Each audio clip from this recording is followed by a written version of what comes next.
and local programs beginning Saturdays and Sundays with weekend mornings. Right after the 6 a.m. national news, Stan Carew and the Weekend Mornings Gang are your radio companions until 9 a.m. on Saturdays and 8:30 on Sunday mornings. Saturday at 5:05 p.m., join Stephanie Dumet on Atlantic Airwaves. Airwaves is the place to hear the music of the Maritimes, both from concert performances and studio recordings. On Sunday mornings, starting at 8:30, Pauline Dakin hosts Maritime Magazine on CBC Radio 1. Maritime Magazine takes an in-depth look at topics that are in the news and of interest to listeners throughout the region. Then on Sunday afternoons at 4:05, join Olga Milosevic for Connections. Olga lets you know what's happening in the art scene around the Maritimes and plays a wide range of music related to those events. We hope you enjoy another broadcast weekend on CBC Radio 1. Here is the CBC News. I'm Michael Butler. The White House is lashing out at House Speaker Nancy Pelosi. She suggested U.S. President Bush is sending more troops to Iraq because he knows Congress won't cut off funding for them once they're there. White House official Dana Perino says Democrat Pelosi was out of line in questioning Bush's motivations. More from David Green. If there was hope for some bipartisanship when it comes to Iraq, this bitter exchange didn't exactly help. In an interview with ABC, Speaker Pelosi seemed to suggest the president called for a troop increase in part to block Democrats from trying to reduce war funding. The president knows that because the troops are in harm's way, that we won't cut off the resources. That's why he's moving so quickly to put them in harm's way. White House spokeswoman Dana Perino said Mr. Bush is sending more troops to Iraq because he wants to win. She called Pelosi's comment poisonous. And it's certainly not in keeping with the bipartisan spirit and civility that the Democrats pledged and that we looked forward to.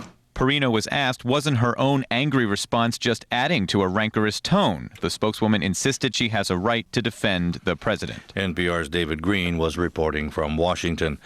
U.S. Democrat congressional leaders are warning the Bush administration not to attack Iran without lawmakers' approval.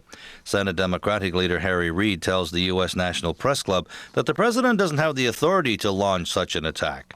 The administration has said it has no intentions of invading Iran, but hasn't ruled it out. Bush said last week that the U.S. will seek out and destroy networks providing support to insurgents in Iraq. The administration has accused Iran of meddling in Iraqi affairs, contributing technology and bomb-making materials for the insurgents who are attacking U.S. and Iraqi forces. The leader of the Philippines' most violent Muslim militant group, Abu Sayyaf, is dead. Forensic tests on a decomposing body found last month on the island of Jolo has confirmed the dead man was Gaddafi Janjulini. He was the most wanted man in the Philippines with a $5 million U.S. bounty on his head. The Abu Sayyaf claimed responsibility for the Philippines' worst terrorist attack in February 2004 when a bomb crippled a ferry near Manila, killing more than 100 people. A Turkish journalist known as the Voice for Armenian Minority has been killed by gunmen in Istanbul. Hrant Dink was the most prominent voice of Turkey's shrinking Armenian community. He stood trial for speaking out against the mass killing of Armenians by Turks during the final days of the Ottoman Empire. Sarah Rainsford has more. Hrant Dink had been receiving death threats for some time. Now police are studying documents recovered from his computer, alongside witness statements and security camera footage from the scene of his murder. Friends and supporters of the journalist visited the area late into the night, leaving flowers and candles on the pavement. It's thought likely Hrant Dink was killed for writing and speaking openly about the fate of the Ottoman Armenians. Armenians claim their ancestors were victims of a genocide 9 decades ago. Turkey vigorously denies that. The BBC's Sarah Rainsford was reporting from the Turkish capital, Istanbul. There's another update on Fidel Castro from the Venezuelan president. Hugo Chavez says the ailing Cuban leader is battling for his life. Castro temporarily ceded power in July as he recovered from surgery. Cuban authorities have kept his condition secret, but deny claims that he's suffering from terminal cancer. But Chavez described Castro's situation as delicate. He likens the recovery to Castro's years as a guerrilla leader, saying Castro was in Cuba's mountains, again battling for his life. Beijing continues to insist that China opposes an arms race in space. The comments come after Japan and Britain joined a chorus of concern over a satellite-killing missile test by China. It was the first known experiment of its type in more than 20 years. And that's the news.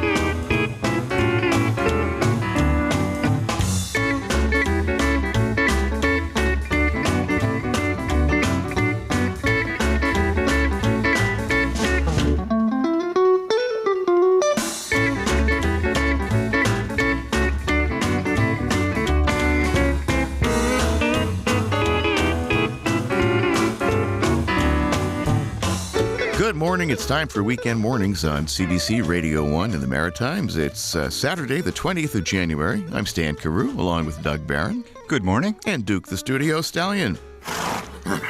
This weekend, I wanted to speak briefly about songs that project heat in midwinter.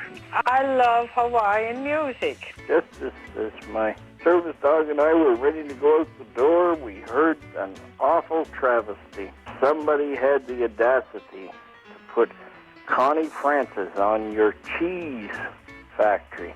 Oh my God. Before I forget, I saw Duke the Studio Stallion and Jackass 2, which I would not recommend to anybody, but jumping, he came across pretty good. Every boy had a crush on her. The new use of the word go or goes, as in, I go, no way, and he goes, way. Please don't put that on the cheese factory. I just wanted to offer congratulations to my good friend and neighbor, Ken Dunn. It's his 75th birthday on the 20th of January. But what I would like to know is if you guys could play a warm song called Hot Rails to Hell by the Blue Oyster Cult. It was the first year that I ate bison burgers. And I'd like to hear more Hawaiian music. By the pool, we had a 45 record player and only one record. It was Stan Getz and Astrid Gilberto, the girl from Ipanema. Anyway, I think play some Martin Denny. I think it might help your listeners break out of the frigid funk that I like to call it, settles in this time of year.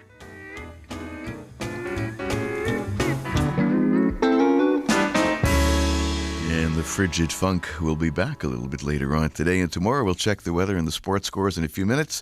First, as you may have heard in the news, Denny Doherty, one of the mamas and papas, a Halifax native, died yesterday at the age of 66 in Mississauga. While I'm far away from you, my baby, I know it's hard for you, my baby, because it's hard for me, my baby, and the darkest hour is just before dawn. Each night before you go to bed, my baby, whisper a little prayer for me, my baby, and tell all the stars above. This is dedicated to the one I love. Can never be exactly like we want it to be. I could be satisfied knowing you love me.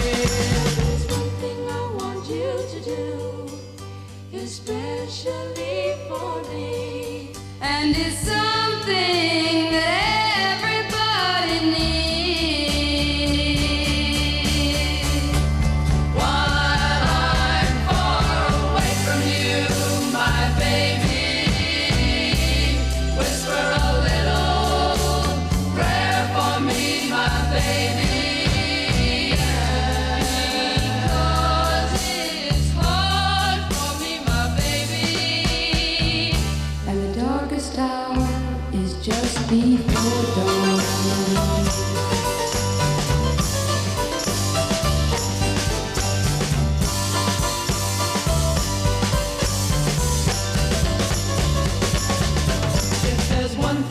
want you to do, especially for me. And it's something that everybody needs. Each night before you go to bed, my baby, whisper a little prayer for me, my baby, and tell all the stars above. This is dedicated to the one I love. This is dedicated to the one I love. This is dedicated to the one I love. This is dedicated to the one I love. This is dedicated. Denny Doherty with the Mamas and Papas and dedicated to the one I love. It's 10 after 6. Ryan Pierce is in this morning. He's at the CBC Regional News Desk. Thanks, Stan. People in New Brunswick and other parts of the Maritimes are assessing the damage of an overnight storm. The Canadian Figure Skating Championships conclude this weekend in Halifax, and as you just mentioned, a founding member of the 60s group, the Mamas and the Papas, has died. Denny Doherty was 66, and he was originally from Halifax. All the details coming up at 6:30. And here's Deputy Doug with a look at the weather. Well, for New Brunswick today, a wind warning for the Acadian Peninsula this morning. For the north, snow ending this morning, then cloudy with scattered flurries and windy. Temperatures falling to -6 in the northeast to -15 in the northwest this afternoon. For southern New Brunswick, cloudy with sunny periods and isolated flurries today and windy, and temperatures falling to -8 this afternoon. For Prince Edward Island today, cloudy with isolated flurries and windy, temperatures falling to -6 this afternoon. In Cape Breton, flurries, especially in the northern half, and windy again, with temperatures steady today near -2. And for mainland Nova Scotia today, mainly cloudy with scattered flurries and windy with gusting northwest winds, and temperatures falling to -3 this afternoon. In sports, Joni Rochette captured her third consecutive Canadian figure skating title in Halifax last night. Defending champion Jeff Buttle won the men's short program. Christopher Mabey was the surprise second, and Emmanuel Sandu was third. In the NHL, there were just 4 games. Calgary beat Anaheim 3-2. Buffalo got by Vancouver 4-3 in a shootout. Columbus beat the Red Wings 3-1, and Minnesota blanked the Blackhawks 3-0. In Quebec Major Junior Hockey League play yesterday, Moncton over St. John's 4-3, Prince Edward Island down Cape Breton 3-1, Gatineau dumped Halifax 9-4, and St. John beat Bathurst 6-2. In Maritime Junior A play, a couple of games were cancelled because of the weather. In the games that were played, Moncton beat Restigouche 4-2, and Yarmouth got by Antigonish 5-4 in overtime. And in the NBA, the Raptors lost 102-94 to Utah.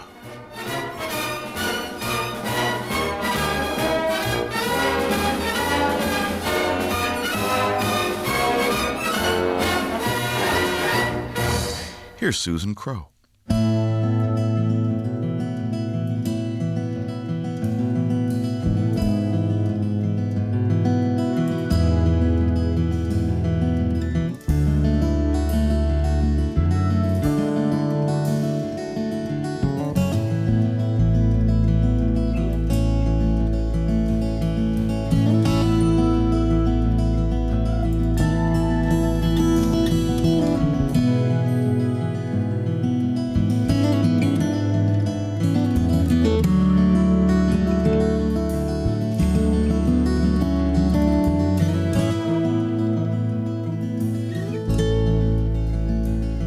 I heard you in the night. My light was burning. I stood outside your door. I waited there till morning as you dreamed about our love's return. That hollow in your bed, you filled with yearning. Those lines across your face, that's where I've marked my place as you lie, waiting for our love's return. With every breath I draw,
love's return. Now love's return. The sun might slip its shine. This earth keeps turning. Once in a long, long time, your shadow crosses mine as we lie, waiting for our love's return. I heard you in the night. My light's still burning. We're waiting for our love's return.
There's Rollins Cross with Macpherson's Lament, and that was preceded by Susan Crowe, a nice song from her Pilgrim's Mirror recording.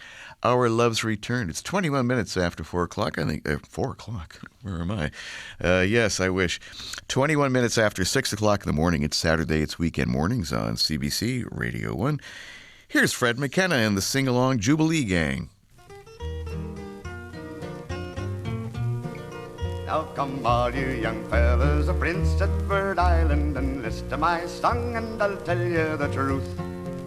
It's true I'm a native of Prince Edward Island. I'll advise every young and sensible youth. I'll advise every young and sensible youth.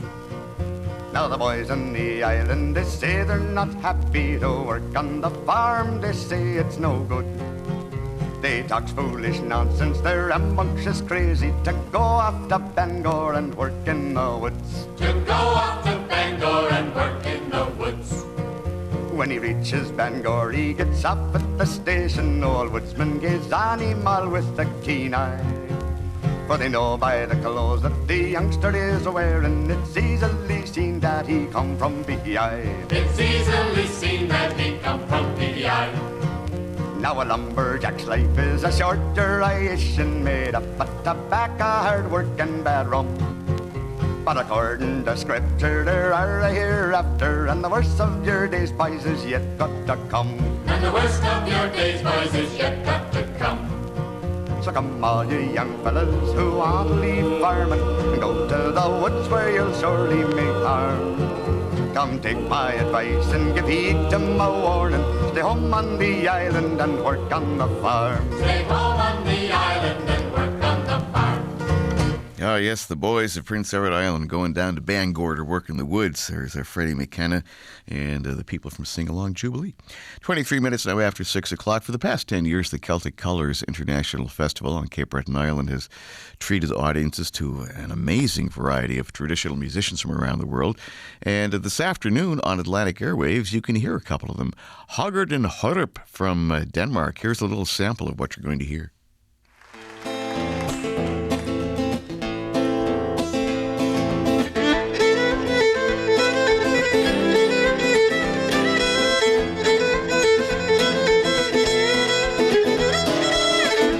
As unlikely as it seems, Danish folk music is undeniably Celtic in origin. It's played with an odd mixture of structure and verve, but the fills and the runs are instantly recognizable to any Celtic player here in Cape Breton. There's a hint of the classical influence in the slower approaches of the quieter tunes, but the Celtic spirit rollicks through the twisted jigs and reels that follow. I've been to Denmark myself, to the lowlands at the base of the Jutland Peninsula, hard on that German border. When I'm listening to Hoggard and Horup, I'm taken back for a walk along those low roads, a gentle meandering that becomes a musical sprint to the top of the nearest dike, for a view of the wider world beyond, a musical journey across that water, and a wave to the Celtic world at large.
From Denmark is a duo that is we're doing a mix of a blend of, so to say, traditional Danish folk music and contemporary Danish folk music, most of all tunes that we composed ourselves. And the traditional part is that's mostly tunes that we have from great tradition carriers, like people from our families, or music from notebooks or old recordings and that kind of stuff.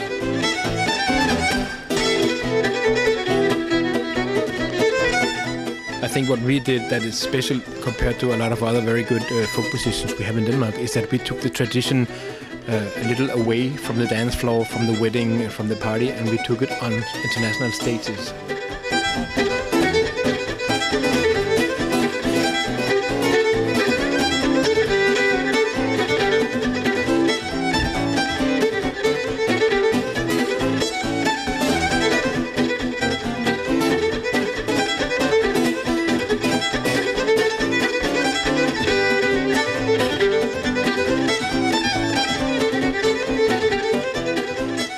Denmark's Haggard and Højrup this afternoon on Atlantic Airwaves at 5 after 5 on CBC Radio 1.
That's the Canadian Grass Unit, and that's the JD Turnaround.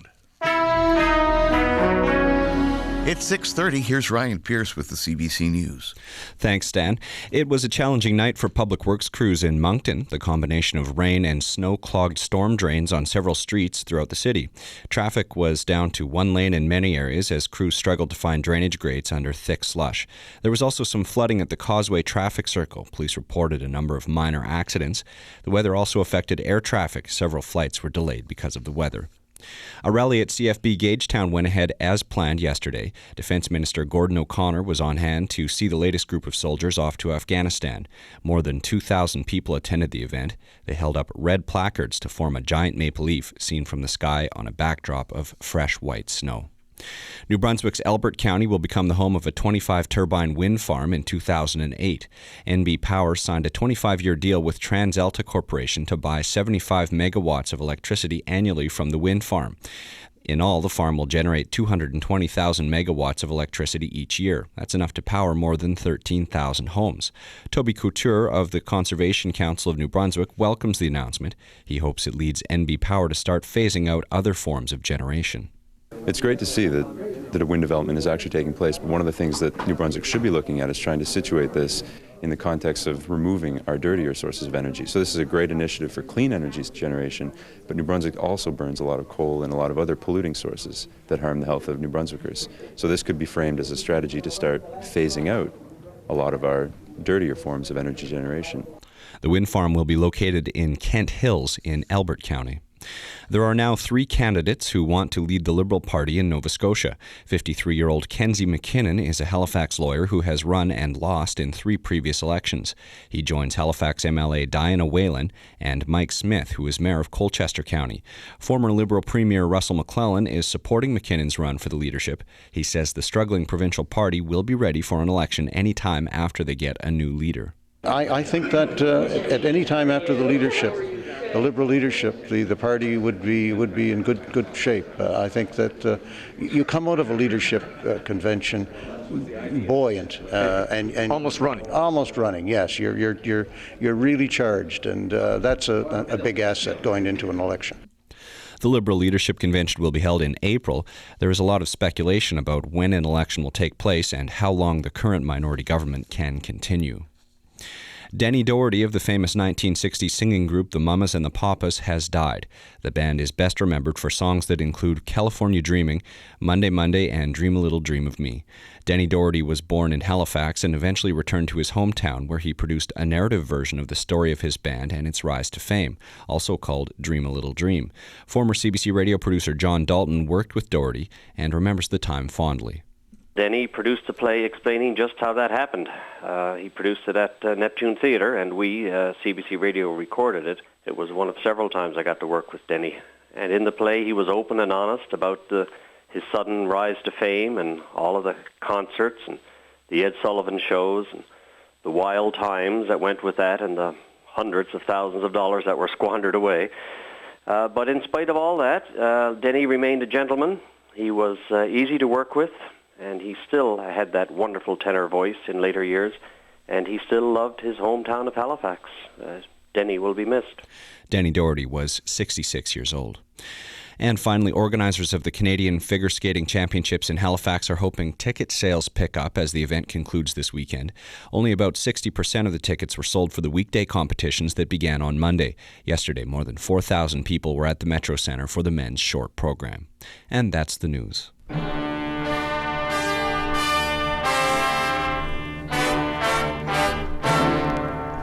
Brian Pierce with the CBC News. Now here is a look at the weather. Let's start with New Brunswick. There's a wind warning in effect for the Acadian Peninsula this morning. For northern New Brunswick, the forecast calls for the snow to end this morning. Then it will be cloudy with scattered flurries. It will continue windy. The temperature will fall to -6 in the northeast to -15 in the northwest this afternoon. For southern New Brunswick, a cloudy day with some sunny periods and isolated flurries. It will be windy. The temperature will fall to -8 this afternoon. For Prince Edward Island, cloudy with isolated flurries and windy today, the temperature going down to around -6 by this afternoon. On Cape Breton Island, flurries, especially over the northern half of the island. The temperature steady near -2, and it will remain windy. For mainland Nova Scotia, a cloudy day with scattered flurries and windy, the temperature dropping to -3 this afternoon. Tonight, skies should clear over New Brunswick. It'll be windy and cold with the low around -17. For Prince Edward Island, cloudy with isolated flurries tonight and windy with the low -13. For Cape Breton Island, a few flurries, especially in the northern half, windy with the low -11.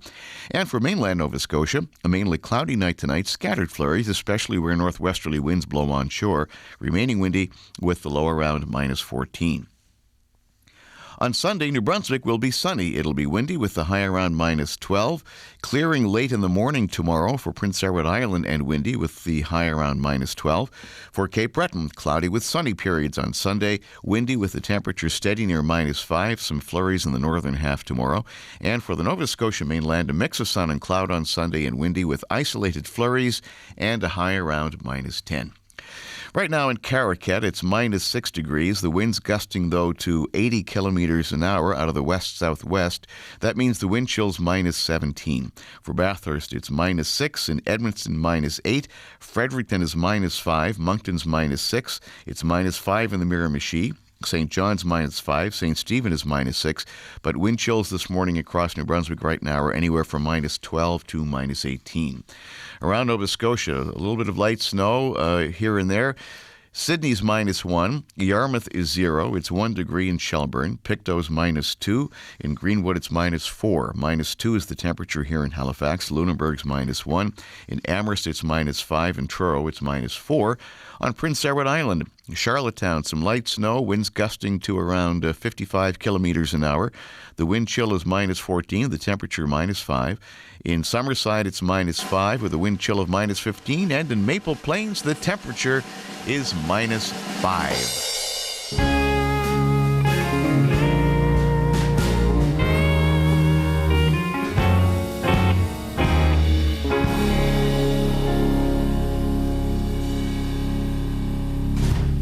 We'll have a brand new mystery vocalist contest in about 10 or 12 minutes.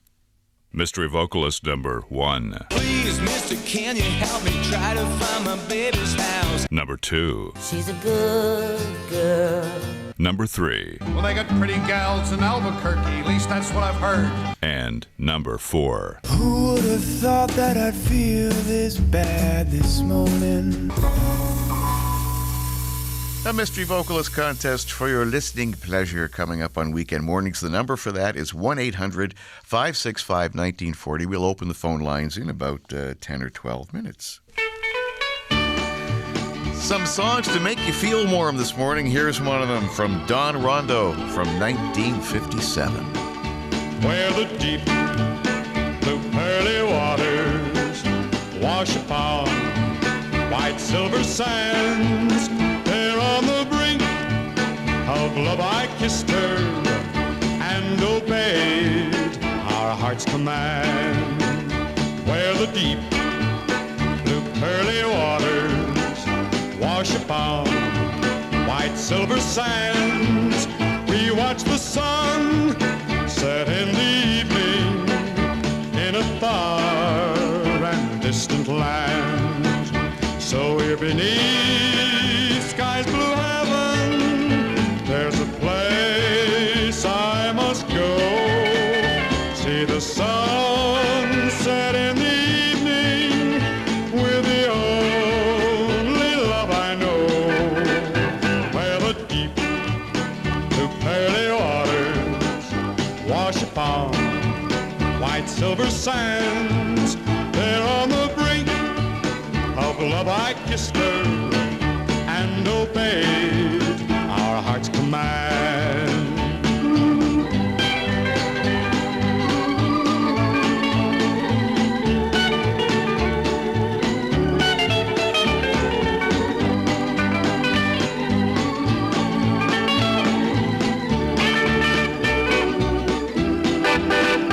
Where the deep blue pearly waters wash upon white silver sands, there on the brink of love I kissed her and obeyed our heart's command. We watch the sun set in the evening, see the moon yellow and pale, watch the gauchos ride the pillows out across the Pampas Trail.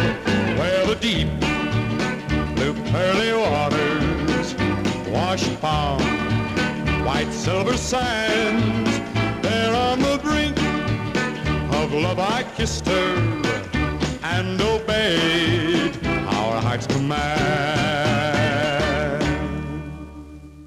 This is Kirk Hart down in Mabu. This is just some information for you two nice gentlemen there, and Duke. Number one, Stan, I want to commend you for your New Year's resolution. You're going to play the Beatles every week. It's going to sound great to me.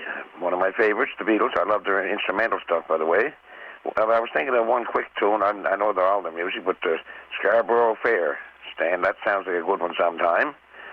And I'd like to maybe even designate that to a good neighbor of mine. He's going to Halifax today. He's going to be operated on Tuesday, open heart surgery. Elwyn Smith. I'd like to send that Scarborough Fair to him. He's a great friend of mine. And he'll be back home shortly, Stan.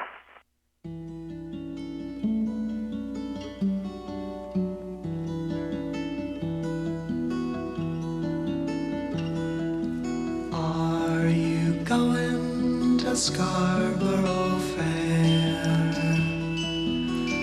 Parsley, sage, rosemary, and thyme. Remember me to one who lives there. She once was a true love of mine. Tell her to make me a cambric shirt, a deep forest green, parsley, sage, rosemary, and thyme, sparrow and snow-crested brown, without no seam or needs, and there goes the child of a mountain. She'll be a true love of mine. Aware of a cloudy and calm. Tell her to find me an acre of land, a sprinkling of leaves, parsley, sage, rosemary, and washes the dry sunlight tear between the salt water and sea strands and polishes a gun. She'll be a true love of mine. Tell her to reap in a sickle, billows blazing in scarlet battalion, parsley, sage, rosemary, and Charles Gordon, and soldiers to kill, and gather it all, and to fight for the cause they've long ago forgotten. She'll be a true love of mine.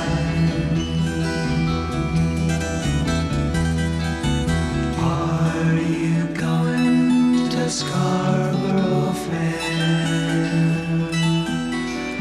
Parsley, sage, rosemary, and thyme.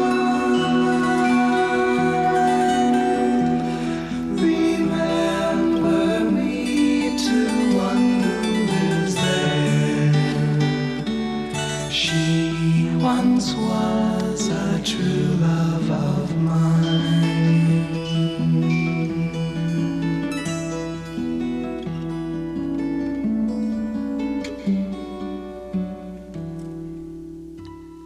Scarborough Fair. Scarborough, of course, the capital of Tobago. So I guess that kind of qualifies as a warm tune. Simon and Garfunkel. And before that, of course, White Silver Sands from Don Rondo. It's 6:45. We're getting ready for the Mystery Vocalist Contest. But first, here's Amelia Curran.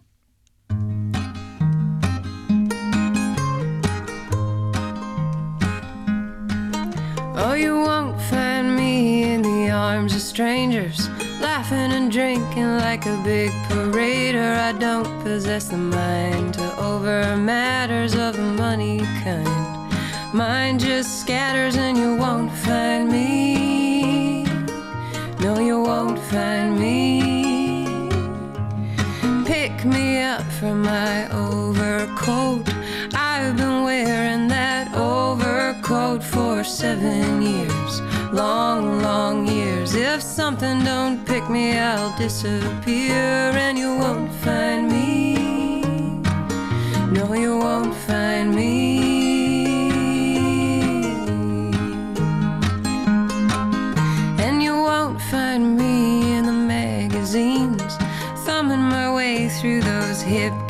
scenes and rambling on coattails long, waltzing my tears to a Tom Jones song. Now you won't find me, no you won't find me.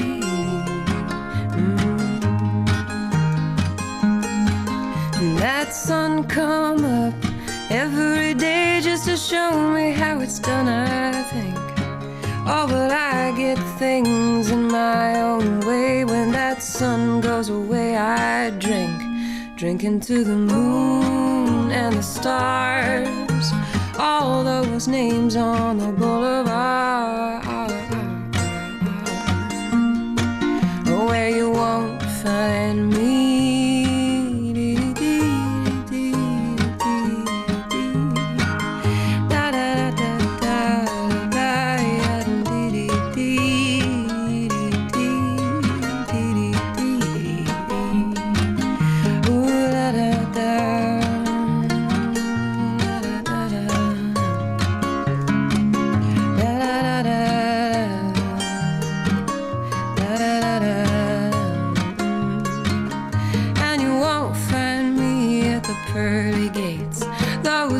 Don't make many mistakes. A big old scroll, head's gonna roll. I gave away my heart, I'm gonna keep my soul. And you won't find me, no you won't find me. Oh, you won't find me, no you won't find me.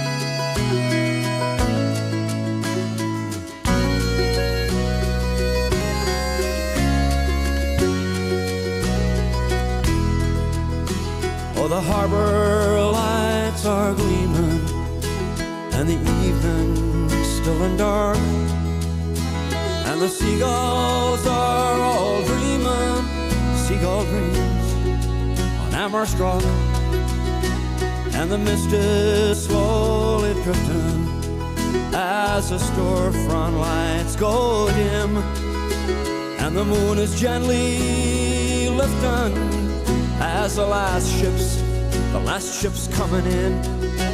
All the sailors got a story, some are true, some are false, but they're always wrecked, and they're up on the deck, dancing the St. John's waltz. Oh, we've had our share of history, we've seen nations come and go.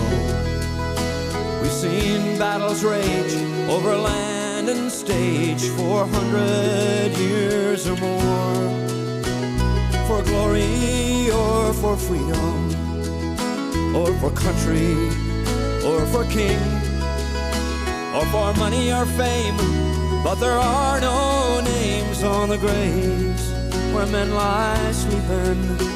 All the 9 to 5 survive the day with a sigh and a dose of salt, and they're parking their cars and packing the bars and dancing the St. John's waltz.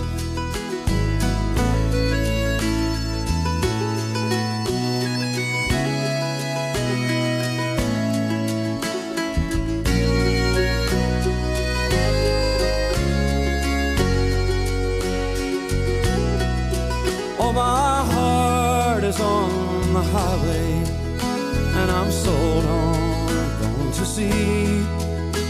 All the planes fill the skyway, all the trains run swift and free. So leave the wayward free to wander, leave the restless free to roam. If it's rocks in the bay, if it's old cliche, you will find your way back home. But don't question or inquire what's been gained, what's been lost. In a world of romance, don't miss out on the chance to be dancing St. John's waltz.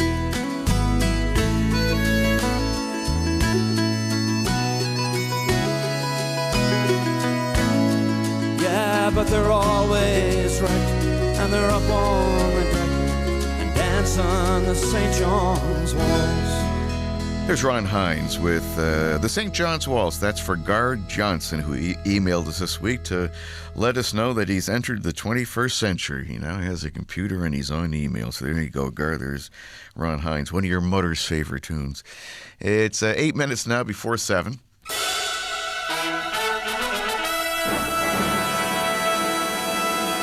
The lines are open now for the Mystery Vocalist Contest at 1-800-565-1940. It's a new contest, so it's an open field. Mystery Vocalist number 1. Please, mister, can you help me try to find my baby's house? Number 2. She's a good girl. Number 3. Well, they got pretty gals in Albuquerque, at least that's what I've heard. And number 4. Who would have thought that I'd feel this bad this morning? Good morning. You're our first caller. Who am I speaking with? It's Kathy Chapman. Hi, Kathy. Where are you? I'm in Dartmouth. How are you this morning? I'm just great. Good. Which one do you want to go for? I'm going to try number 4. Yep. I wondered if it was Luke Doucette. No, it is not Luke Doucette. Okay. All right. Thanks. Bye. Kathy Chapman of Dartmouth. Here's caller 2. Hello. Who's this? Hello. Hello. Mike Kilburn. Hi, Mike. Where are you? I'm in Truro. Okay. Which one do you want to go for? I think number 4 is David Miles. It is David Miles. Local boy makes good. Yeah. Well, Fredericton boy anyway. Yeah. You stay on the line. I'll get your address in a minute or two, and I'll send you out an allegedly fabulous prize. Thank you very much. All right. Mike Kilburn, David Miles, singer number 4. And here's caller number 3. Hi, who's this? This is Ron Noyles here. Hi, Ron. How are you? I'm not from Cape Breton either. From Dartmouth. Are you? Yeah. Okay. You always say from Cape Breton. Yeah, I don't know why I do that. I wonder why. Yeah. No. Number 3, Bill Langstroth. Very good. Thank you. Well, there you go. Well, thank you. You stay on the line, Ron, then I'll talk to you in a moment or two. Okay. All righty. Well, a couple of winners there. Mike Kilburn getting David Miles and Ron Noyles in Dartmouth getting Bill Langstroth. And from New Brunswick now, here are the Divorcees. You ain't getting my country without a fight. All right. Well, I just about had enough with all that sissy boy country and the vinyl pants, the plastic boots, and the purple tinted hair. A squeaky clean bubblegum machine is sweet but got no soul. The radio been saying that country's new, but it sure is getting old.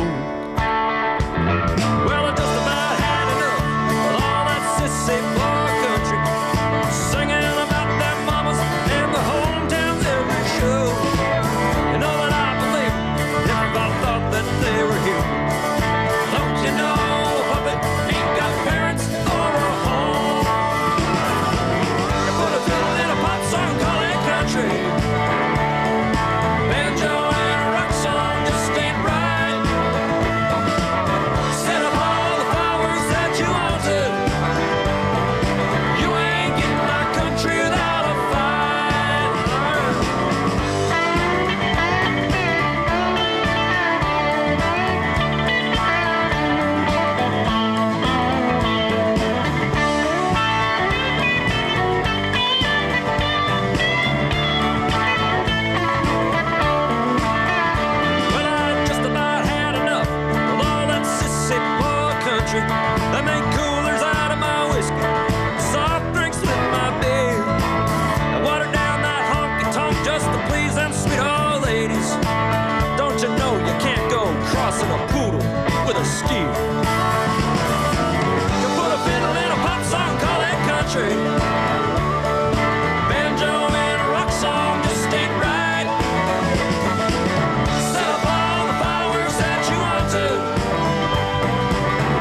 Get in my country without a fight. New Brunswick's divorcees. Oh, hi there, weekend morning. It's Johnny Hammer calling from Lockport. You were mentioning tropical songs that can transport you back to the warmer climes. A few years ago, I went down to the Cayman Islands, and I don't know. There's a music down there that they sometimes play in the elevators and the house systems down there. Martin Denny, I believe, was his name from many years ago, actually. And Martin Denny's band used to do bird sounds and crickets and frogs and things to kind of transport you back to that tropical, well, you may recall.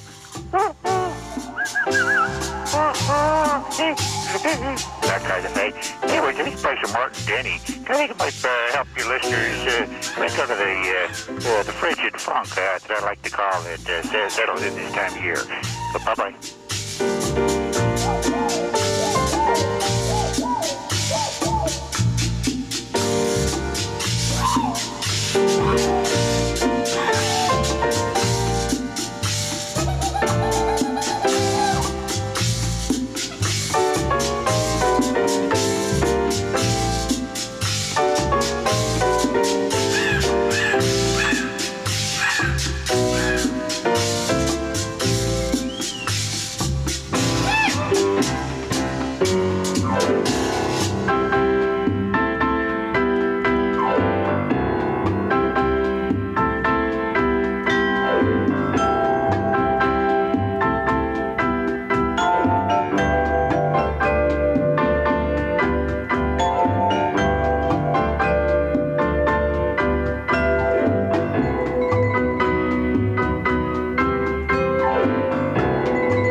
That's the first hour of Weekend Mornings on CBC Radio 1 at 7 o'clock now. Here is the CBC News. I'm Michael Butler. A jury in Saskatchewan has reached a verdict in a controversial murder trial. They found Kim Walker guilty of second-degree murder. Almost 4 years ago, Walker killed his daughter's boyfriend, James Hayward. As the CBC's Stephanie Langenegger reports, it was a case that sharply divided the small community of Yorkton. My father is my hero. I will swear that until the day that I die. An emotional Jada Walker waved goodbye to her father as a police van took him to jail. She maintains that her dad saved her life by getting her out of a known drug house where she lived with her boyfriend, James Hayward, both of them addicted to morphine. Haunted by this tragedy, surrounded by regret, daunted by the memories I wish I could forget. A few moments earlier, the victim's mother read a poem on the courthouse steps. It was written by her son, Danny, about his older brother. Lori Getty is pleased with the jury's verdict. I think justice was done. I don't want revenge. I want James back. That's what I want. The defense lawyer is already working on an appeal. Morris Bodner asked for a mistrial last night based on the judge's charge to the jury. She told them an acquittal was not an option in this case. Bodner says that flies in the face of a recent decision by the Supreme Court of Canada. Stephanie Langenegger, CBC News, Yorkton. The parents of one of the victims in the Robert William Picton trial say they are angry and frustrated over the latest development in the case. CBC News has learned that in a last-minute move, family members of all 6 victims in the trial have been subpoenaed as witnesses. Rick and Lynn Frey, the father and stepmother of Marnie Frey, were notified Wednesday. They were planning to attend the opening of the trial on Monday as observers.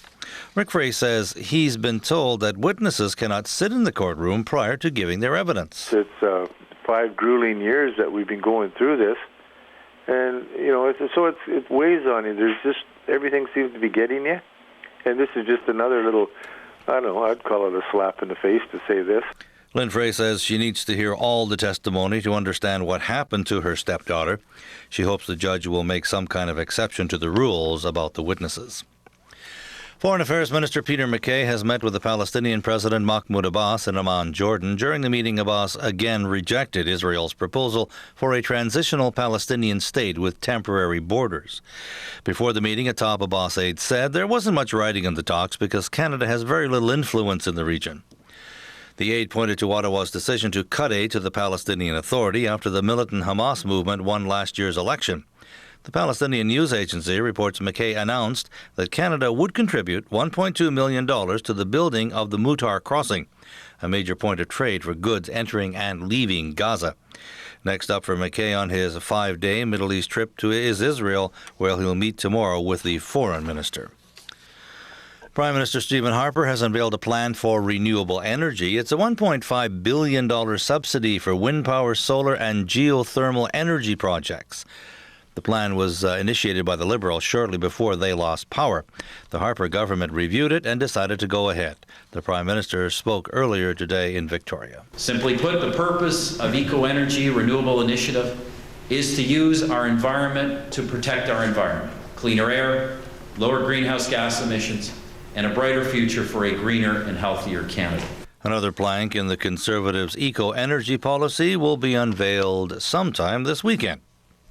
The world's oldest woman has died in her sleep in a Montreal nursing home. Julie Winifred Bertrand, born in Coaticook, Quebec in 1891, was 115 years old. Bertrand became the world's oldest woman last month after the death of Elizabeth Bolden, a Tennessee woman who was born in 1890. And that's the news.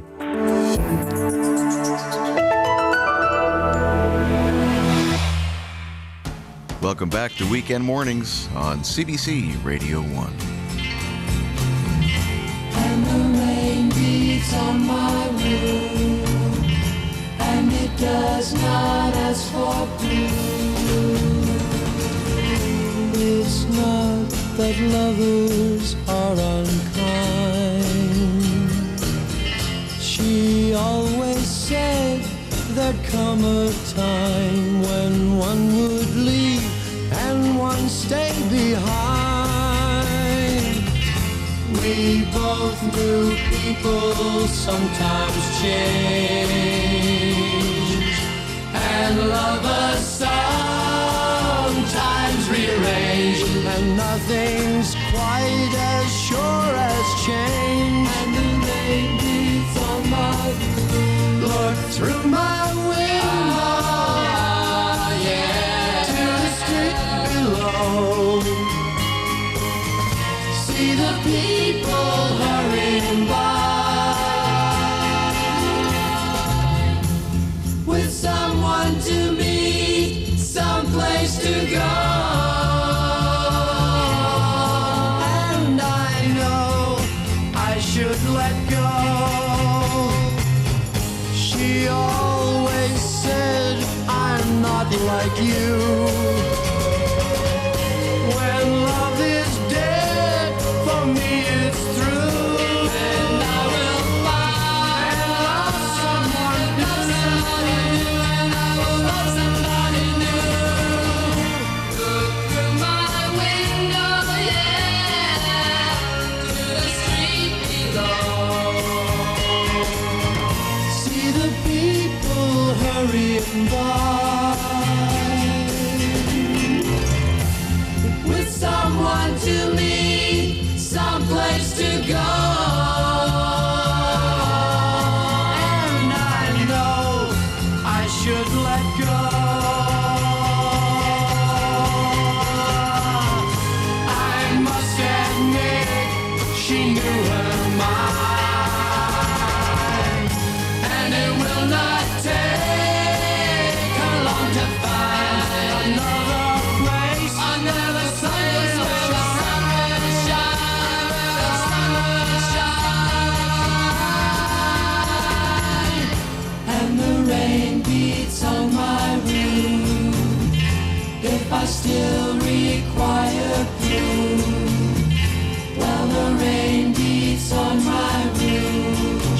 gone. If I still require proof, she's gone. Well, the rain beats on my roof. Look through my window. If I still require proof, all the people. Well, the rain beats on my roof. If I still require. Another tune from the Mamas and Papas featuring the late Denny Doherty, who died yesterday. That's Look Through My Window. It's 8 minutes after 7 o'clock. Let's check in again with Ryan Pierce. He's at the CBC Regional News Desk this morning. Thanks, Dan. Here's a look at a few of the stories we're following today. Thousands gathered at Base Gagetown yesterday for Red Friday. It was organized to show support for soldiers in Afghanistan. New Brunswick is overhauling its post-secondary education system. A commissioner will look into changes at colleges and universities there. And questions about the future of the men's 2008 World Hockey Championship appear to have been resolved. These and other stories coming up at 7:30. Thanks, Ryan. Here's Doug now with a look at the weekend weather. Well, it's going to cool off today. We've got some windy conditions in the Maritimes. For mainland to Nova Scotia today, mainly cloudy with scattered flurries and windy with gusting west-northwest winds and temperatures falling to -3 this afternoon. For Cape Breton, flurries, especially in the northern half, windy with temperatures near -2. On Prince Edward Island, cloudy with isolated flurries and windy, temperatures will fall to about -6 this afternoon. And in New Brunswick, a wind warning for the Acadian Peninsula this morning. For the north, snow ending this morning, then cloudy with scattered flurries and windy, temperatures falling to -6 in the northeast, as low as -15 in the northwest this afternoon. And for southern New Brunswick today, cloudy with sunny periods and isolated flurries. It will be windy there as well, with temperatures falling to about -8 this afternoon. On the scoreboard of the NHL yesterday, Calgary beat Anaheim 3-2. Buffalo got by Vancouver 3-2. That was a shootout. The Red Wings lost 3-1 to Columbus, and the Blackhawks were shut out 3-0 by Minnesota. In Quebec Major Junior Hockey League play last night, St. John beat Bathurst 6-2. Gatineau blew out the Halifax Mooseheads 9-4. Prince Edward Island dropped Cape Breton 3-1, and Moncton got by St. John's 4-3. In Maritime Junior A play, only 2 games were completed last night. Moncton beat Restigouche 4-2. Yarmouth edged Antigonish 5-4 in overtime. In the NBA, it was Utah 102, Toronto 94, and Joni Rochette captured her 3rd consecutive Canadian figure skating title in Halifax last night, and defending champion Jeff Buttle won the men's short program.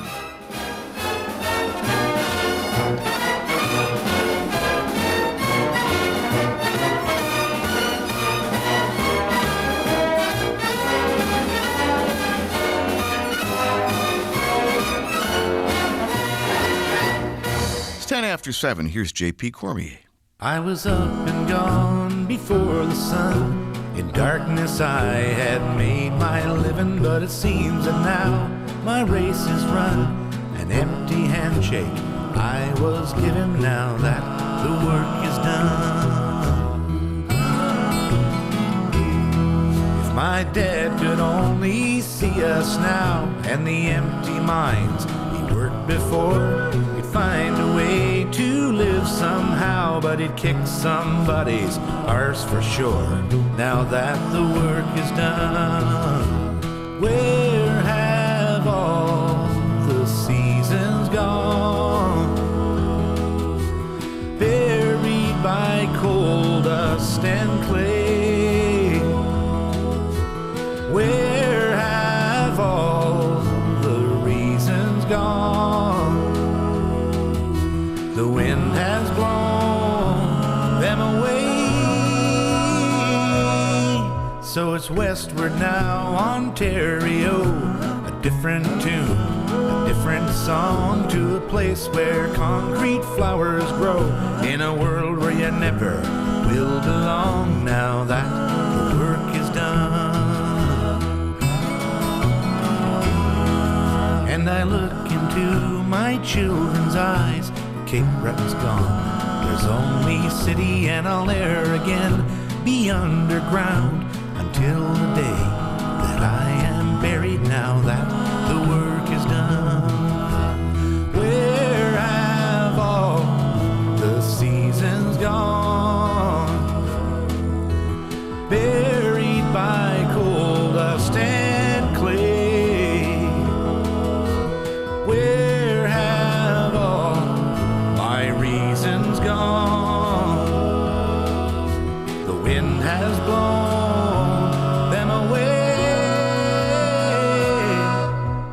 was up and gone before the sun. In darkness I had made my living, but it seems my race is finally run. An empty handshake I was given, now that the work is done.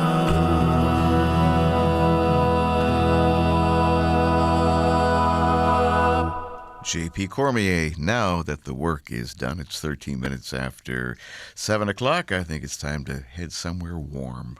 Beautiful day on the island here. My name is Wanda McLennan. I'm from Alexandra, Prince Edward Island, and I listen to your show religiously. It's one of the best shows on the radio, and I love Hawaiian music. I've been there once and hope to go back sooner than later. And my favorite Hawaiian songs are Beyond the Reef and Hawaiian wedding songs. And I'd like to hear either one of those, and I'd like to hear more Hawaiian music. Thank you very much, and have a good day. Goodbye.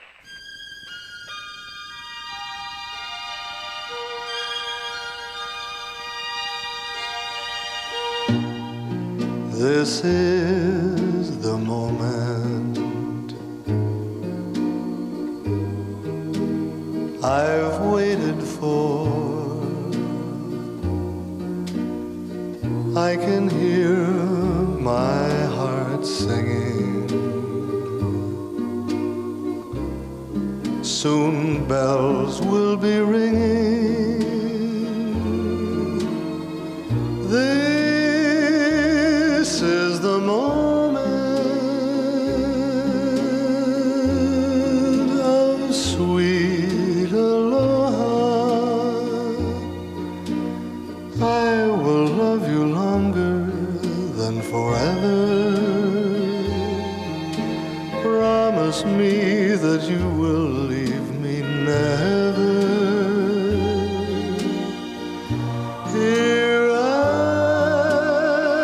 and now, dear, all my love I vow, dear. Promise me that you will leave me never. I will love you longer than forever. Now that we are one, clouds won't hide the sun. Blue skies of Hawaii smile on this our wedding day.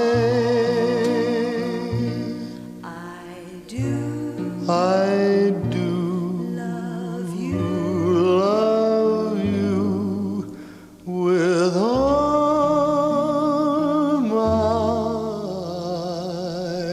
heart.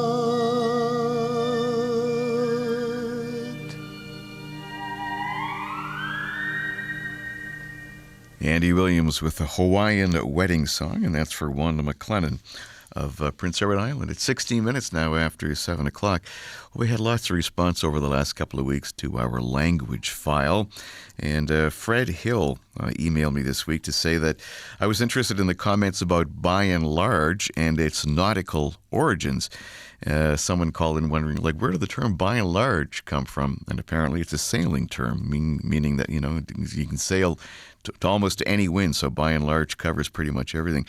Fred writes that the comments about by and large and its nautical origins reminded me of another one contained in Arthur Herman's book, To Rule the Waves, the history of how the British Navy shaped the modern world. It pertained to the newly rich having their portraits painted. They were charged by the number of limbs that showed, since apparently limbs were the hardest thing to paint. And so if you wanted the lot, you paid an arm and a leg for it. I didn't know about that. Thank you, Fred, for that. I told Fred I'd play him a song about the Royal Navy. This is from Al Stewart's recording, Past, Present, Future. And it's a song that he wrote about Admiral Sir John Fisher, who was Britain's first Sea Lord and the man most instrumental in bringing about the dreadnoughts in the British Navy. He resigned apparently during World War I in the early part of 1915 after having a dispute with Winston Churchill, who was then the First Lord of the Admiralty, over how the Admiralty was being run. And this is Al Stewart's song about the life of Admiral Sir John Fisher. This is called Old Admirals.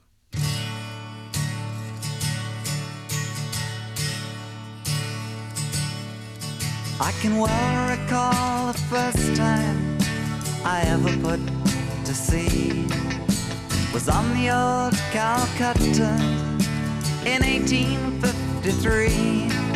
I was just a lad of 14 years, a midshipman to be, to make my way in sailing ships of the Royal Navy.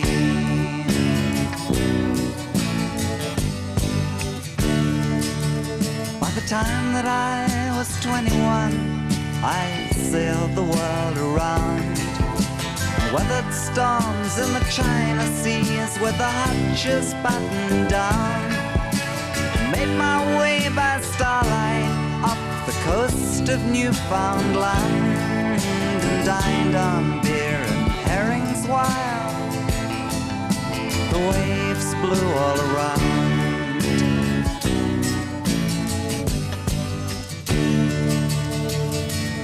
I live in retirement now, and through my window comes the sound of seagulls, and sets my mind remembering the evening stars like memories sail far beyond the distant trees. Way out across the open seas I hear them sing.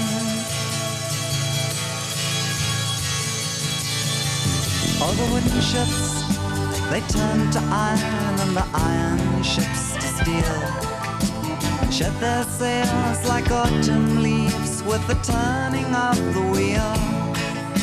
And I was given captain's rank, soon took under me the proudest ship that ever sailed for Queen and country.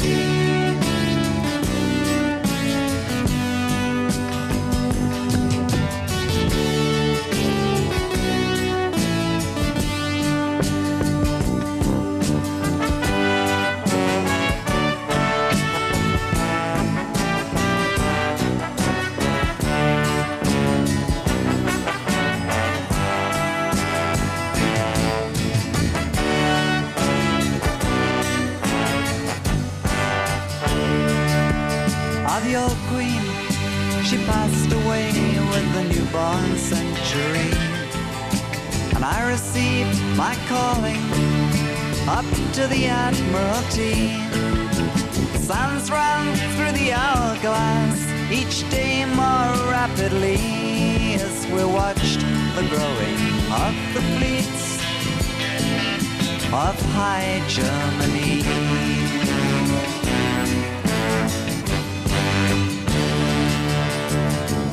So at last the great war blazed. I waited with the passing days, a call to arms that never came, writing letters.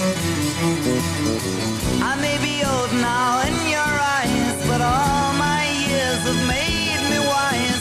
You don't see where the danger lies. Oh, call me back, call me back. But the war, it ran its course. They could find no use for me, and I live in the country now, grandchildren on my knee. And sometimes think in all this world, the saddest thing to be old admirals who feel the wind and never put to sea.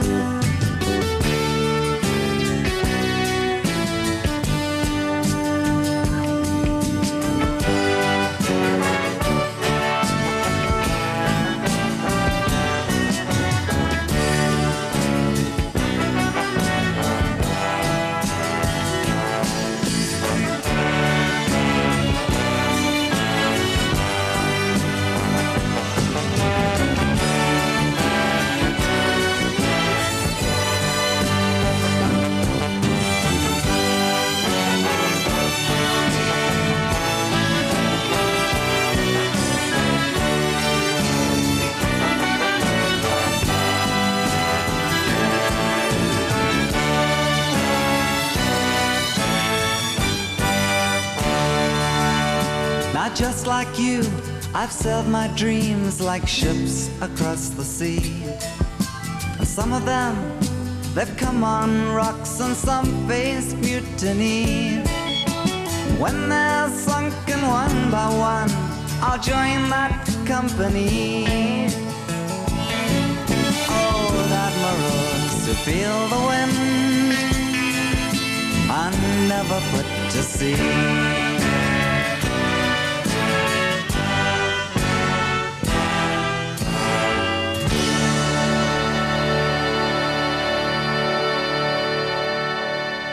I'll send it out this morning to any old salts who happen to be listening. That's Al Stewart from his recording Past, Present and Future. And that's Old Admirals. 24 minutes now after 7. Good morning. This is Peter Campbell calling from Lake Charlotte. Before I forget, I saw Duke the Studio Stallion and Jackass 2, which I would not recommend to anybody, but Jumpins, he came across pretty good. But what I would like to know is if you guys could play a warm song called Hot Rails to Hell by the Blue Oyster Cult, or barring that, how about Arm of Gold by Cyril McPhee? I never miss your show. Thanks a lot. Bye. We'll go with Cyril McPhee, I think. We had to listen to the Blue Oyster Cult. Didn't make it. An old man sits in his kitchen and he rosins up the draws it across the seasoned strings, a tune comes soft and low. His weathered old face is creased in pain, but his fingers find a mark. His fiddle sings as memories bring a tear there in the dark.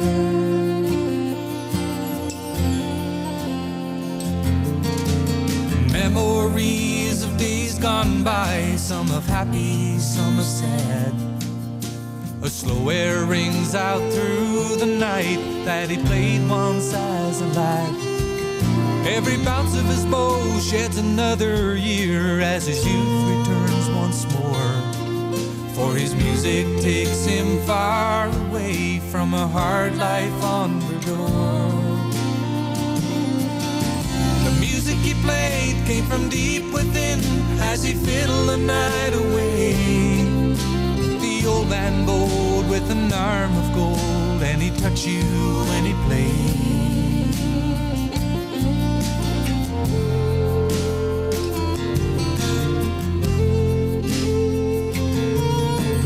Closing his eyes, he sees this lad from down in Gary's Glen.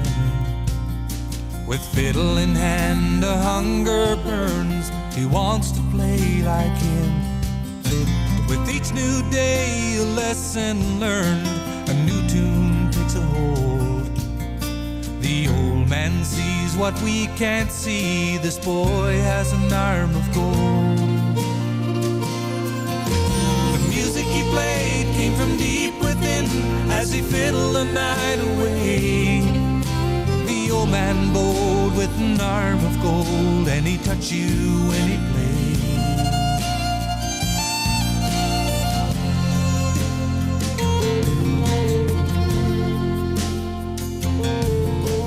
His bow has drawn its last notes out, there's silence all around. As the morning glow makes shadows fade, he lays his fiddle down. The tunes that came so easy then are harder now to play. His arm of gold that played his soul has played its last today. The music he played came from deep within as he fiddled the night away. The old man bowed with an arm of gold, and he touched you when he played. Played came from deep within as he fiddled the night away.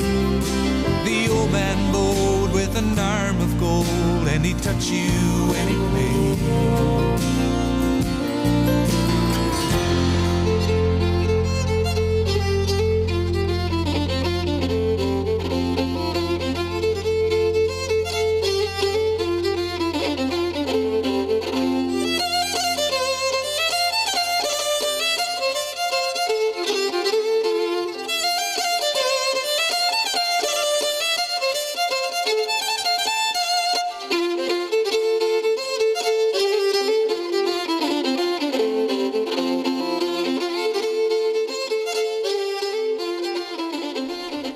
That's for Peter Campbell in Lake Charlotte, Nova Scotia. Cyril McPhee's Arm of Gold. Coming up to news time on weekend mornings. Coming up to 29 minutes after 7 o'clock. Here's a little bit of Ry Cooder with the old theme from Eclectic Circus.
Listening to Weekend Mornings. Precious choice. Sorry, as Alan. an unflawed gem, mine to provide, yours to enjoy.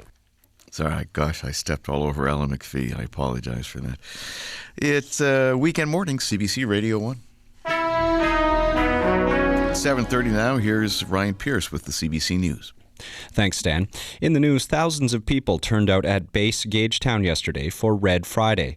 They came to show support for troops from the base who will be heading to Afghanistan in the coming weeks. Michael Stewart reports.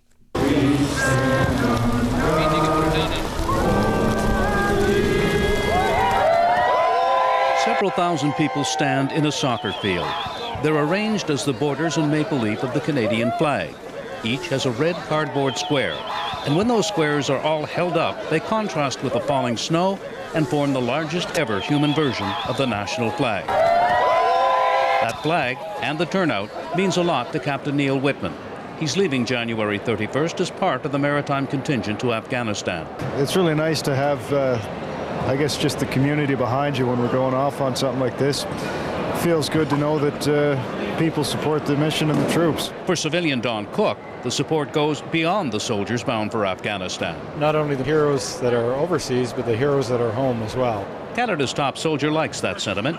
General Rick Hillier says the military has also picked up on the importance of those who wait. The family breaks back here because we haven't supported them well, then we lose that soldier from the mission just the same as if he or she is wounded or injured. Over the coming weeks, more than 700 soldiers from base Gagetown will be deployed to Afghanistan.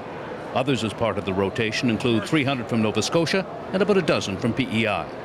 Michael Stewart, CBC News, base Gagetown. The big storm rolling through the Maritimes overnight is having an effect on road conditions. Confederation Bridge is closed to high-sided vehicles.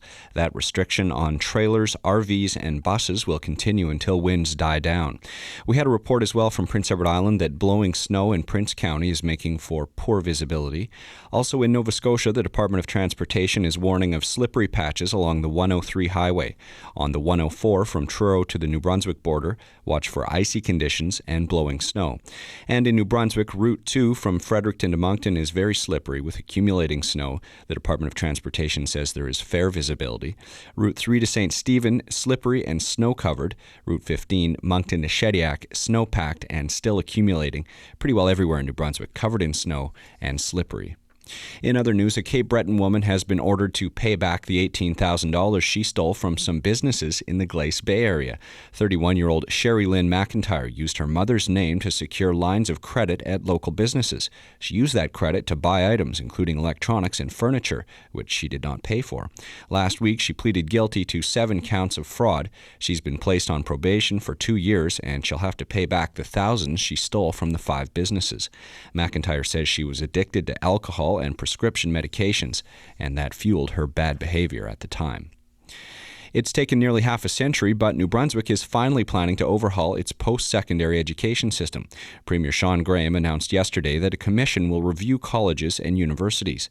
It's been 45 years since the last major changes, and those within the education system say it is long overdue. Susan Aitken reports. 21-year-old Colin Banks will have a thing or two to tell the commission.